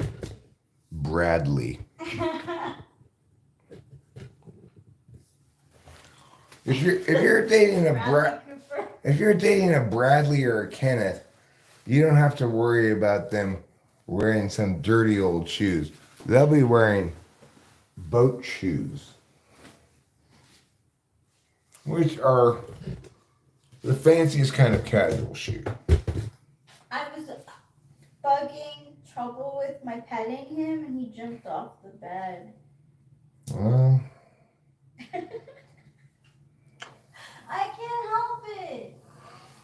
well, you know, darling, ever since he started dating a Kenneth and then a Bradley, he thinks he's too good for us. Yeah, I mean, what's with that trouble? Meow. Meow. And he was telling me today that he expects us to get him a membership to the tennis club. I said, trouble, you don't even play tennis. And he said, stop embarrassing me in front of my friends. You mean Bradley and Kenneth? He said, yeah. They're not even here, Trouble. How can I embarrass you in front of them? They'll know. As soon as they see me, they'll know everything that happened here.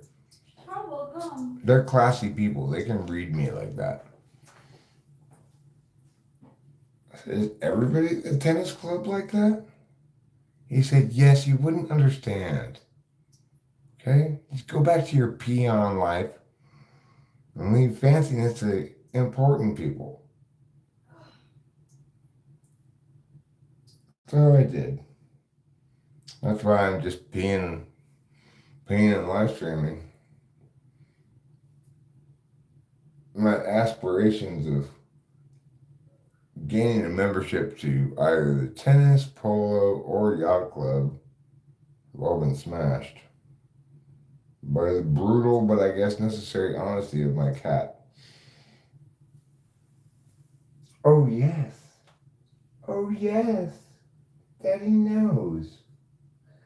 Daddy knows you just told me that stuff for my own good.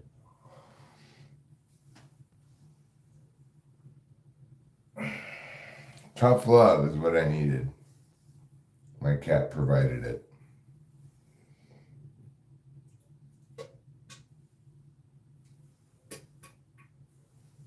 Oh, tough love, kitty, yes. You scared me straight. Okay, I'll stop petting you. Is he going after you? Oh, he turned, whirled on me and lifted his paw up before I yanked my hand back.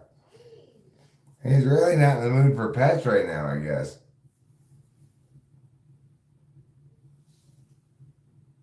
Really, what I meant to say was Rachel used up all his pets. I told her, like, save some pets for me. The problem is, you can never tell how many more pets Trouble has in him. Could be 100. It could be a quarter of a pet.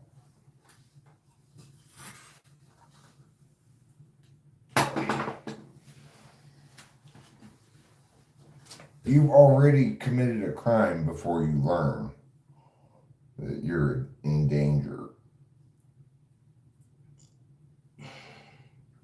He gives responsive cues, not anticipatory cues.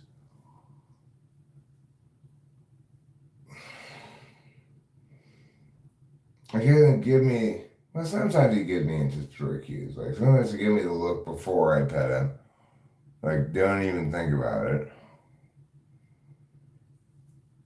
But more often, it's like what just happened, where he comes in, rubs against my leg, looks at me like, pet me.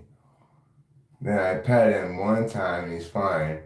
A second time, he's fine. I go to pet him the third time, I get a quarter of a pet in, and now all of a sudden he's got murderous intent in his eyes.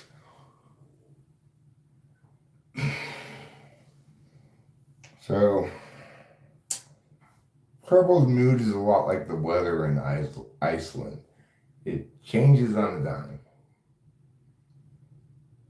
Yes, mister. I am discussing your psychology.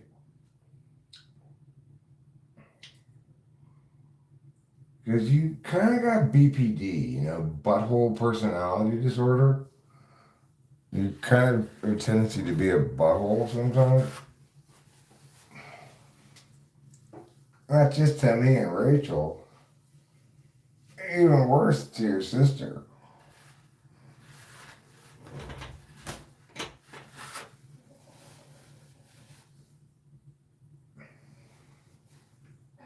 And I feel like I have more poop in me, but I guess I've pushed out all the poop I can at the moment.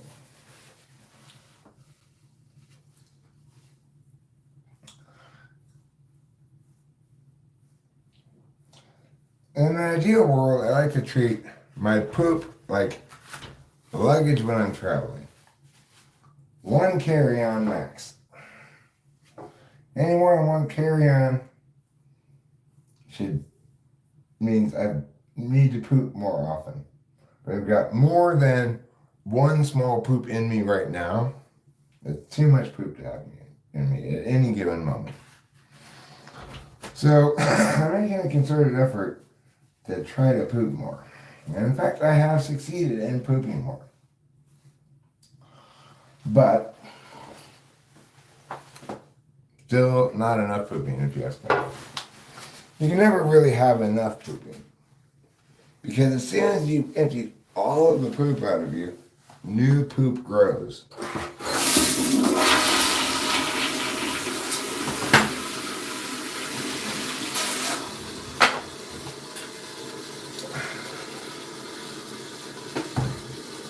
Trying to keep yourself completely poop free is like trying to drain a swamp. You may get it relatively poop free for a moment or two, but it's too wet there, so the swamp just reforms.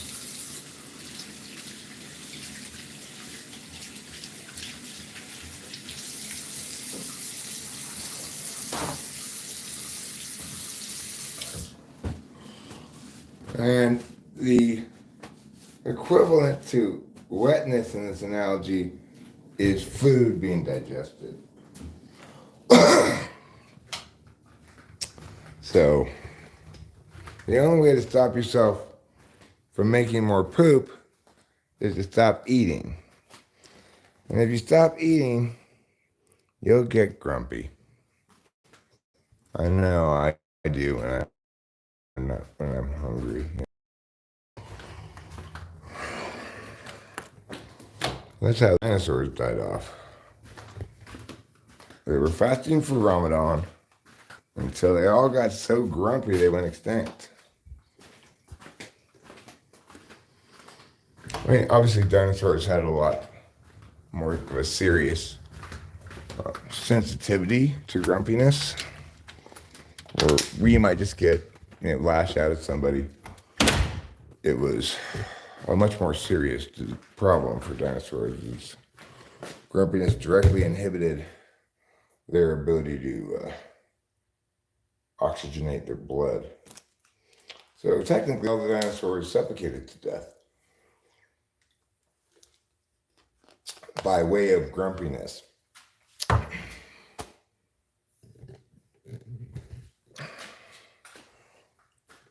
They used to think it was an asteroid, but then they listened to this live stream and realized it was never an asteroid.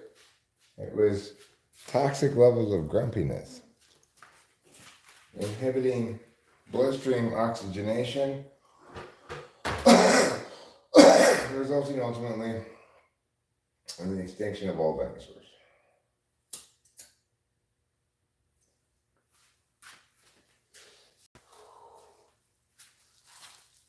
If only the dinosaurs had thought to bubble wrap themselves.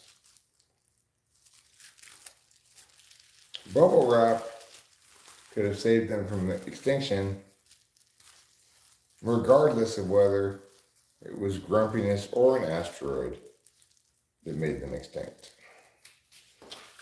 Because bubble wrap is a cheerful thing.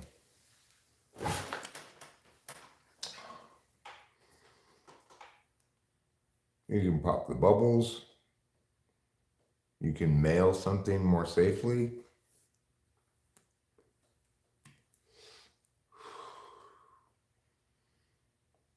You can toss it to the side to get at what is up there in the box. Those are all things you can do with bubble wrap. Here's a fun fact though. One thing you cannot do with bubble wrap is wrap bubbles. They'll pop. The bubble wrap's too sharp.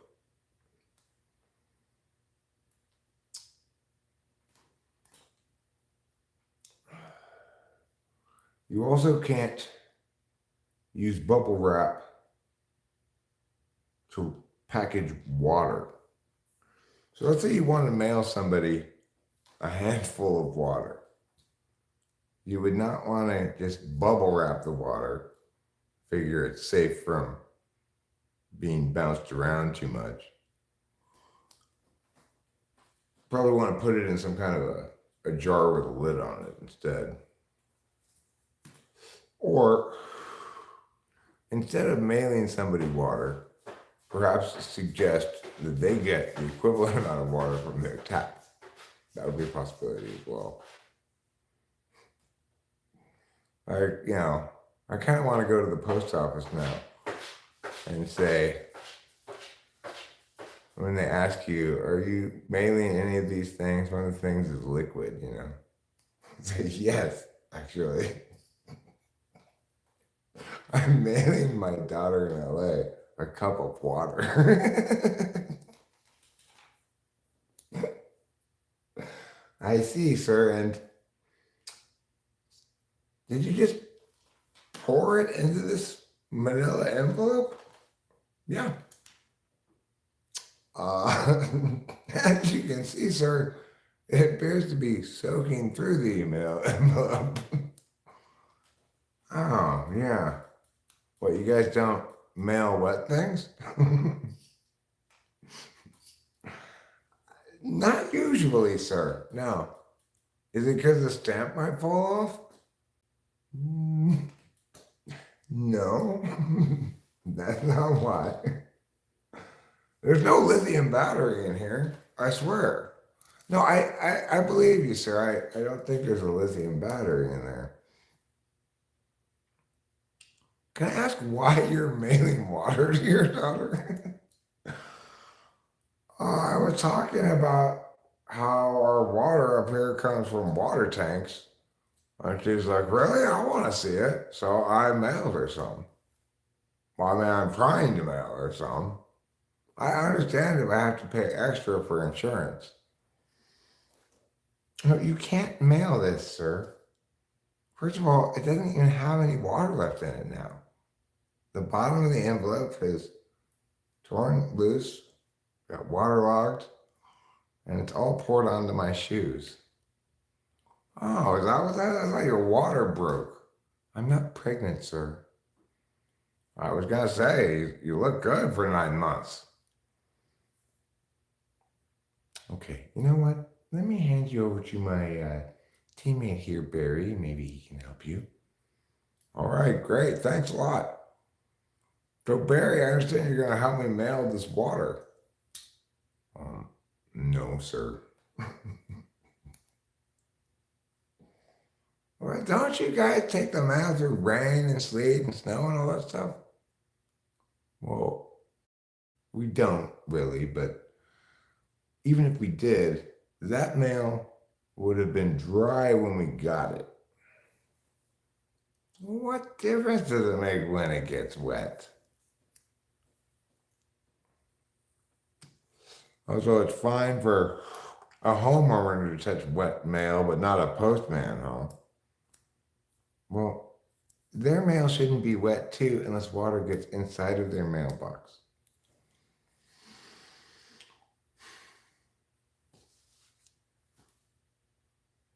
Okay, fine. I guess I'll just email her some water then. You guys are losing business to those internet companies, you know. This is why. Incidents exactly like this one. Man can't even mail water to his daughter anymore.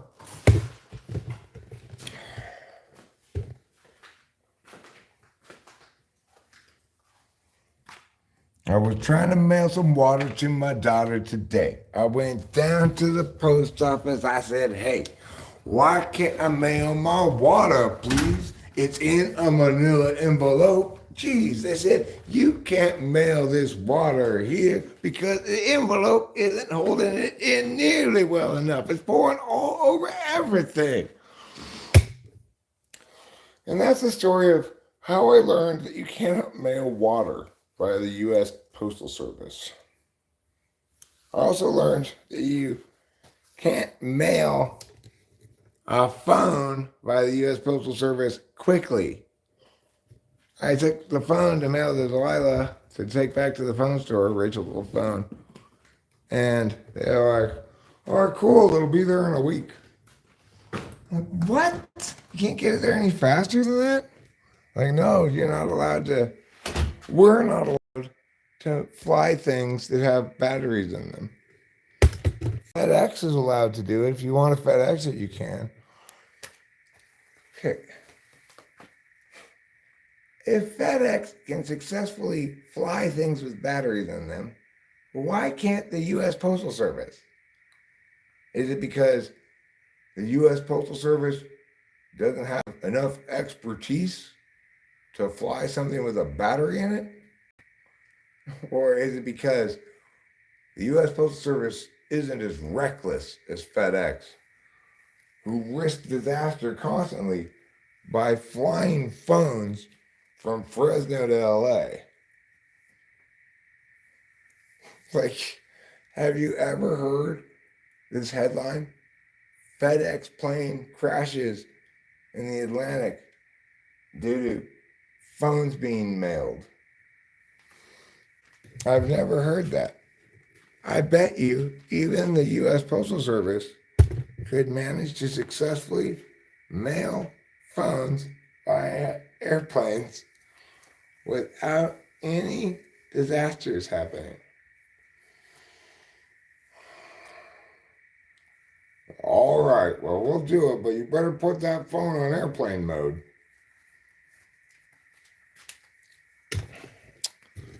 Anyway, ridiculous is what I say. I put my hands on my hips and I said, fine. Then I'll just accept that it gets there in a week. You got me this time, U.S. Postal Service.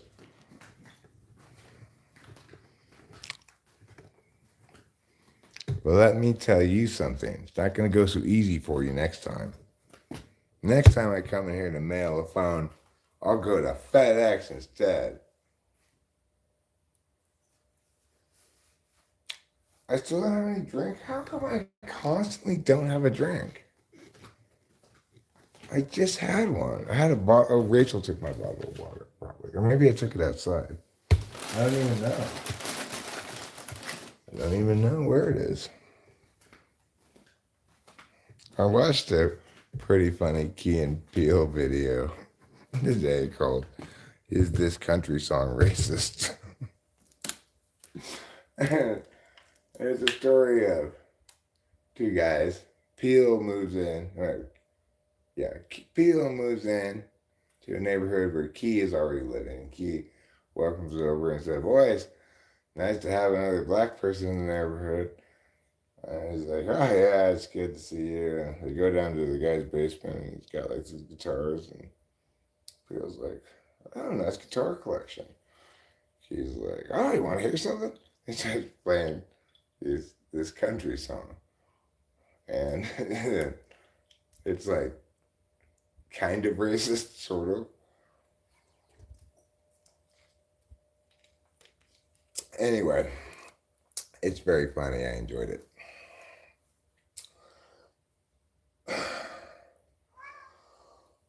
Meow to you too. Meow to you too. They don't ask if there are ice cubes. Who doesn't ask that? Because I can answer that question right now. There are ice cubes. There might not be some wherever you are, but ice cubes do exist. It's possible to shape frozen water in a cube shape.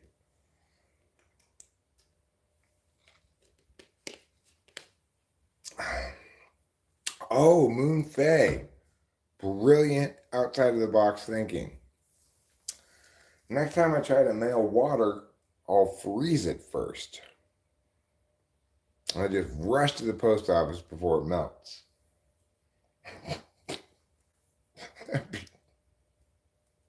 Quite a...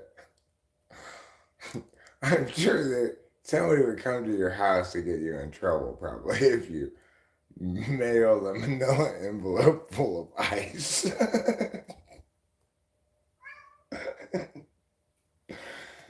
You get a wonder point for that, Faye. And I gotta tell you, that's a really good idea. You might be able to mail dry ice without anybody noticing. You know, it's like you mail dry ice. Depending on if you mail dry ice by putting it into the envelope with dry ice into the blue box outside the post office, you might successfully mail someone dry ice without anybody at the post office nor the recipient being any the wiser. All right, you can do that. How to get away with mailing dry ice.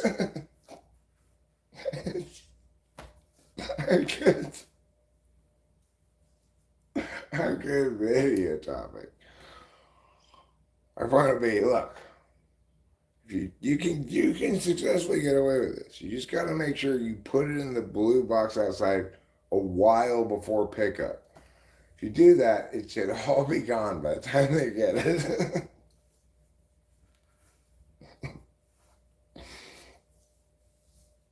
Did you get the dry ice I mailed you? No.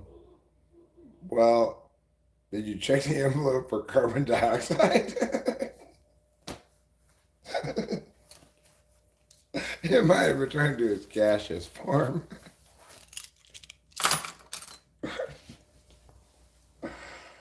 Have I seen the Key and Peele sketch about continental breakfast? No. But I want to now. They're pretty good, Key and Peele. I like them. Not all their shit's funny, but they got a higher hit rate than, say, Saturday Night Live, probably.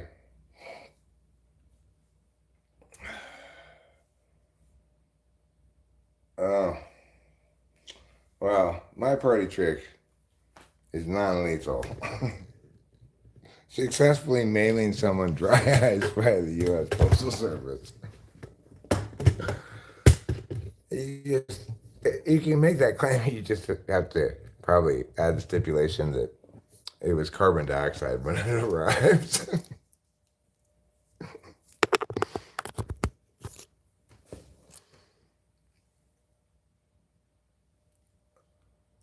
LMK, what you think? I think lots of things. LMK, what you think? Oh, you mean about that thing? One of my favorite Key and Peele characters is Megan. Megan is hilarious. I'm just over it. I know. I'm over it.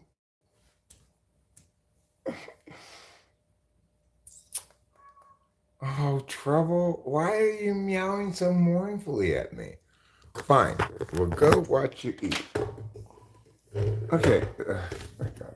I thought I lost my water again already. It's right here. But for a moment, I did. It was lost. Okay, I'm coming.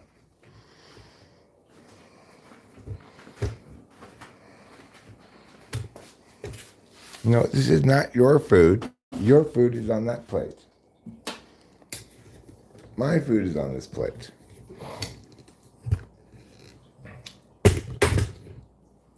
Now that his attention is occupied with his own plate, maybe I can sneak over here and eat my plate without him noticing.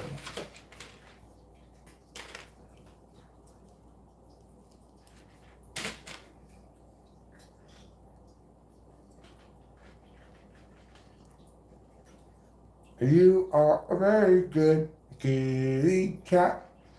I'd like to give you a pat and a pat.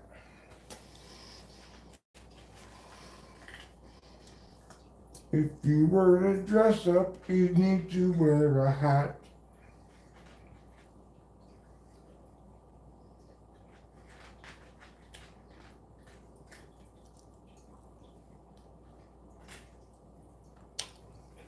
Yes. You're a very important kitty. Daddy knows. You have diplomatic community and immunity. You have diplomatic immunity because you are the ambassador from Kittystan. That sandwich is not your sandwich, no. So just go ahead and eat your own food. No, you can't have any of my sandwich. Oh, 'cause Stevie Wonder is so blind.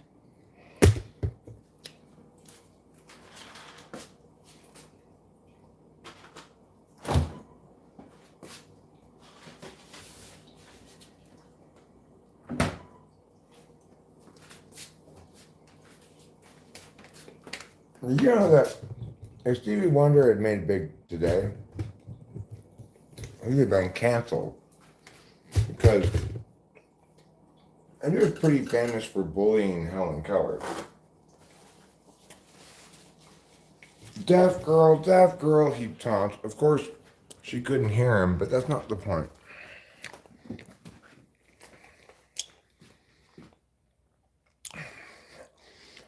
I can't give a cat a bite of a sandwich. If I had like a piece of chicken, I could cuddle a piece off or something, but he shouldn't want bratwurst, sous vide, and wine and beer. Okay, fine, just cooked in a pan. Does it really qualify as sous vide? No. I think you have to have it in a bag to sous vide something.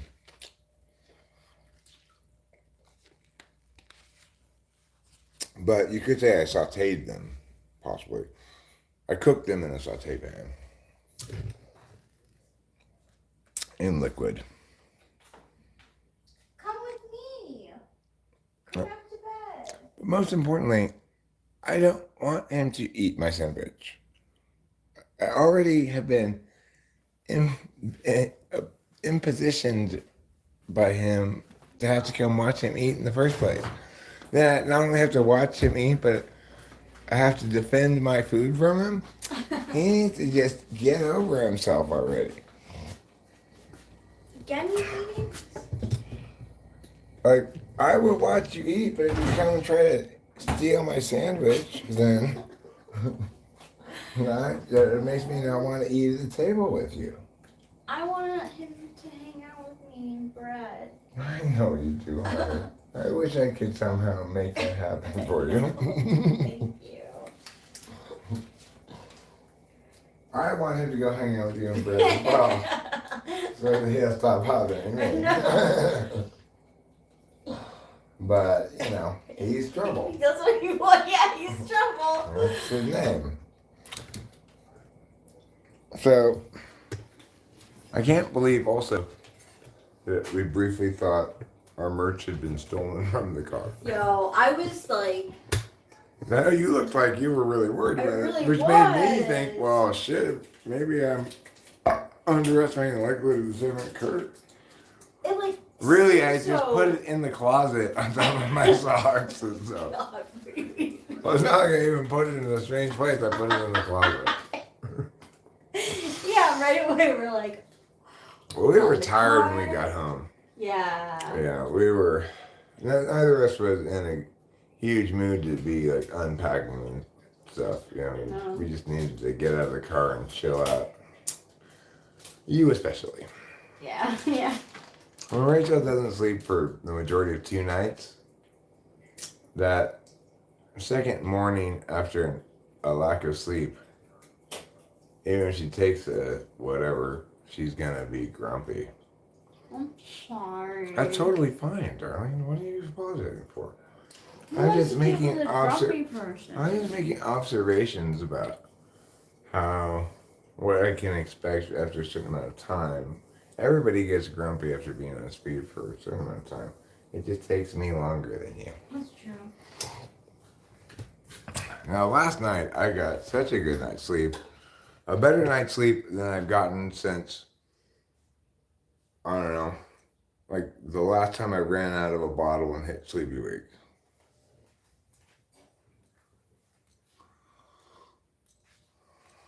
I didn't deny Rachel's sleep. Oh, I kind of did. In other words, when we got back from the Johnny show,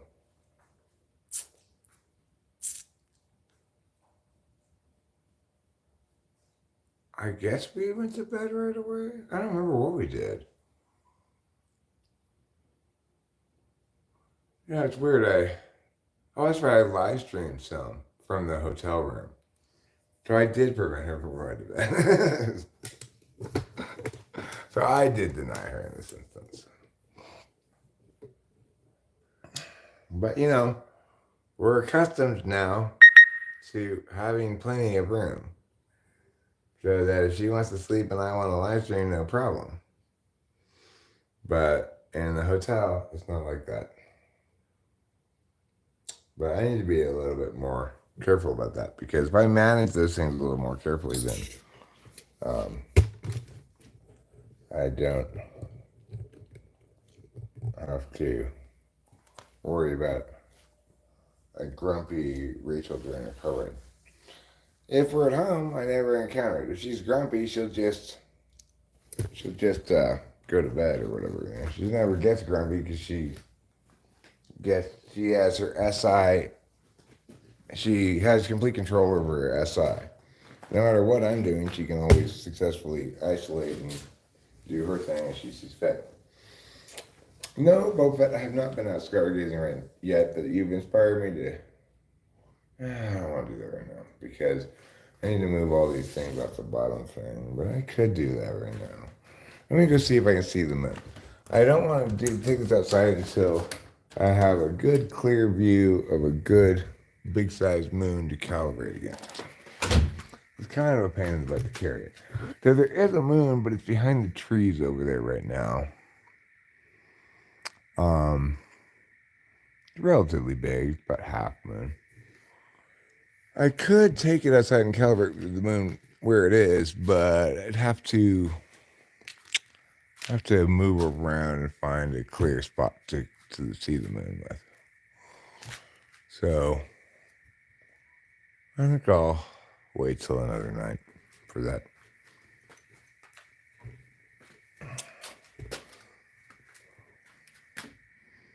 I think I'll wait till International Astronomy Night.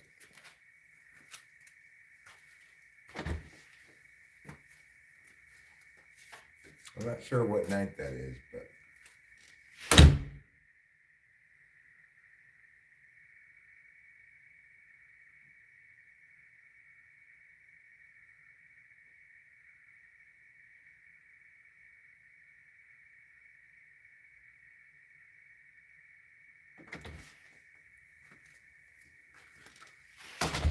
it would be ideal, because really the hesitation I have about calibrating this thing is I'm not sure how to calibrate it.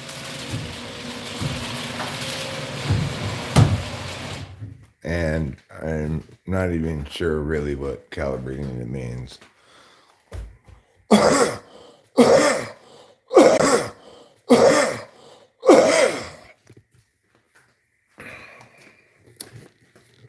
I just know that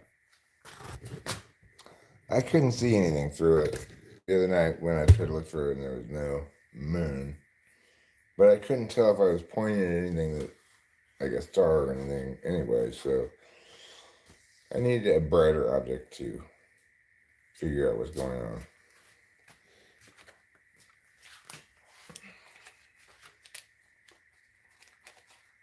And the moon is a brighter object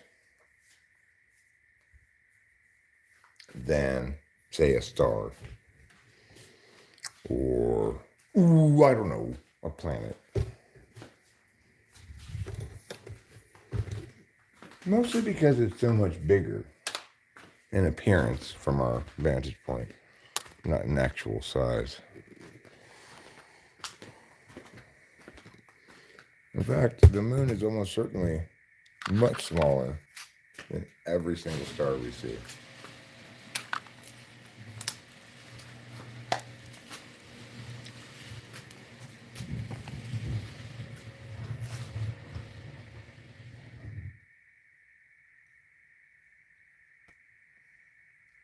You know, I'm thinking maybe of adding a feature to myself where everything I look at, no matter how far away it is, looks the same size as it always does.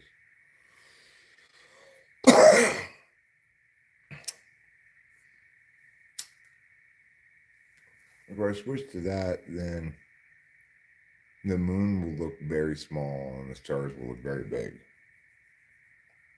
One star will look so big that it'll cover the entire night sky.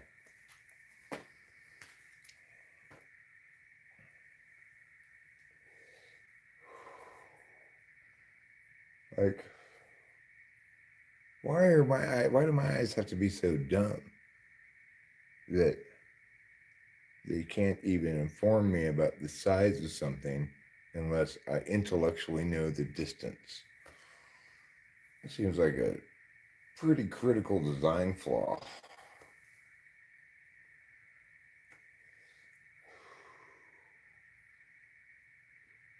If I add my feature that I'm talking about, I will resolve the problem of objects in mirror appearing closer than they are.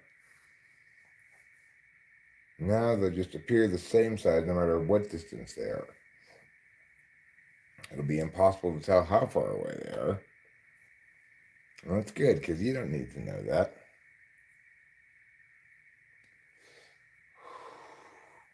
You just need to know that in the lane next to you and behind you, at a distance somewhere between 1 inch and 50 miles, there is a car.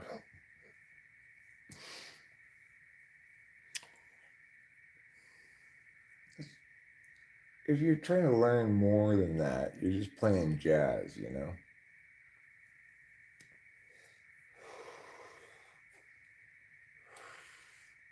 We're not doing surgery here, we're just driving a car.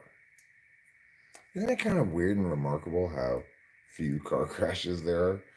I think about this sometimes as I'm driving on a 2-lane mountain road. The only thing separating the cars in either lane is this painted on dotted line in the middle of the road. But people are amazing. We can drive cars at high speeds, passing very close to each other, and day after day after day after day after day, never getting any car crashes.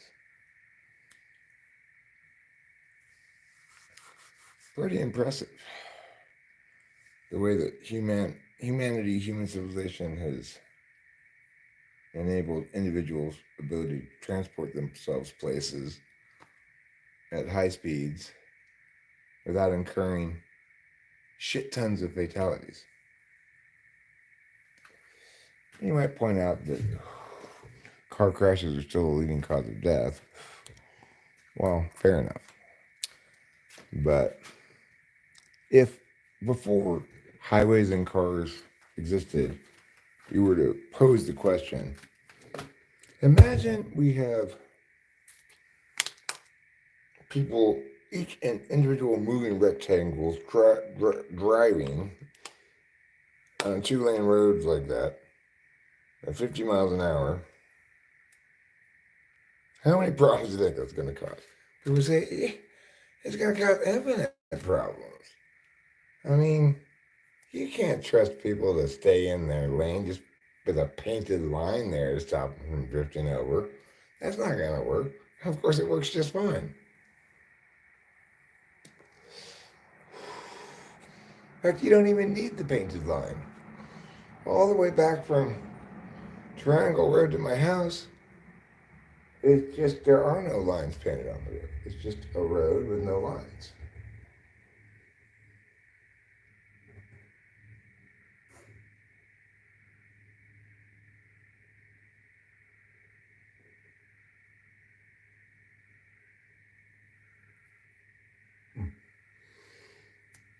That truck up there stopped in the middle of the road for some reason, so I was just looking at it, trying to figure out what kind of shenanigans might be going on, but could be just walking out of your neighbors. Oh, I see. It is the neighbors. They're unlocking the chain that blocks off this side of their driveway usually. Usually they just go down the other side of the driveway. Why they have a chain there, I don't know. Or do people try to drive down their driveway? I guess they don't want delivery cars driving through, maybe. But I don't think delivery people would drive down there because it's not a paved driveway. Waxing gibbous?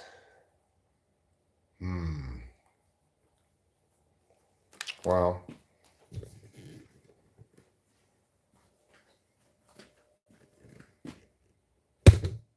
I guess that answers the question, what exactly is the moon waxing?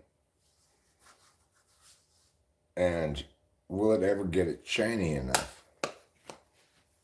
The answer is gibbous, and we'll find out.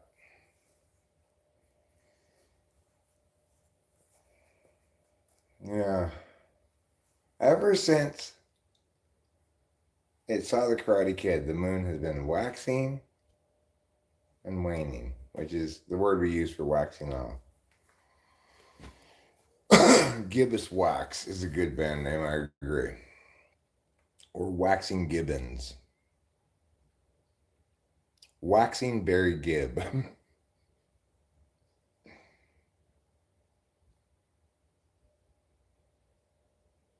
Wax Me Till I'm Shiny. That's a good band name too. Just, or I'm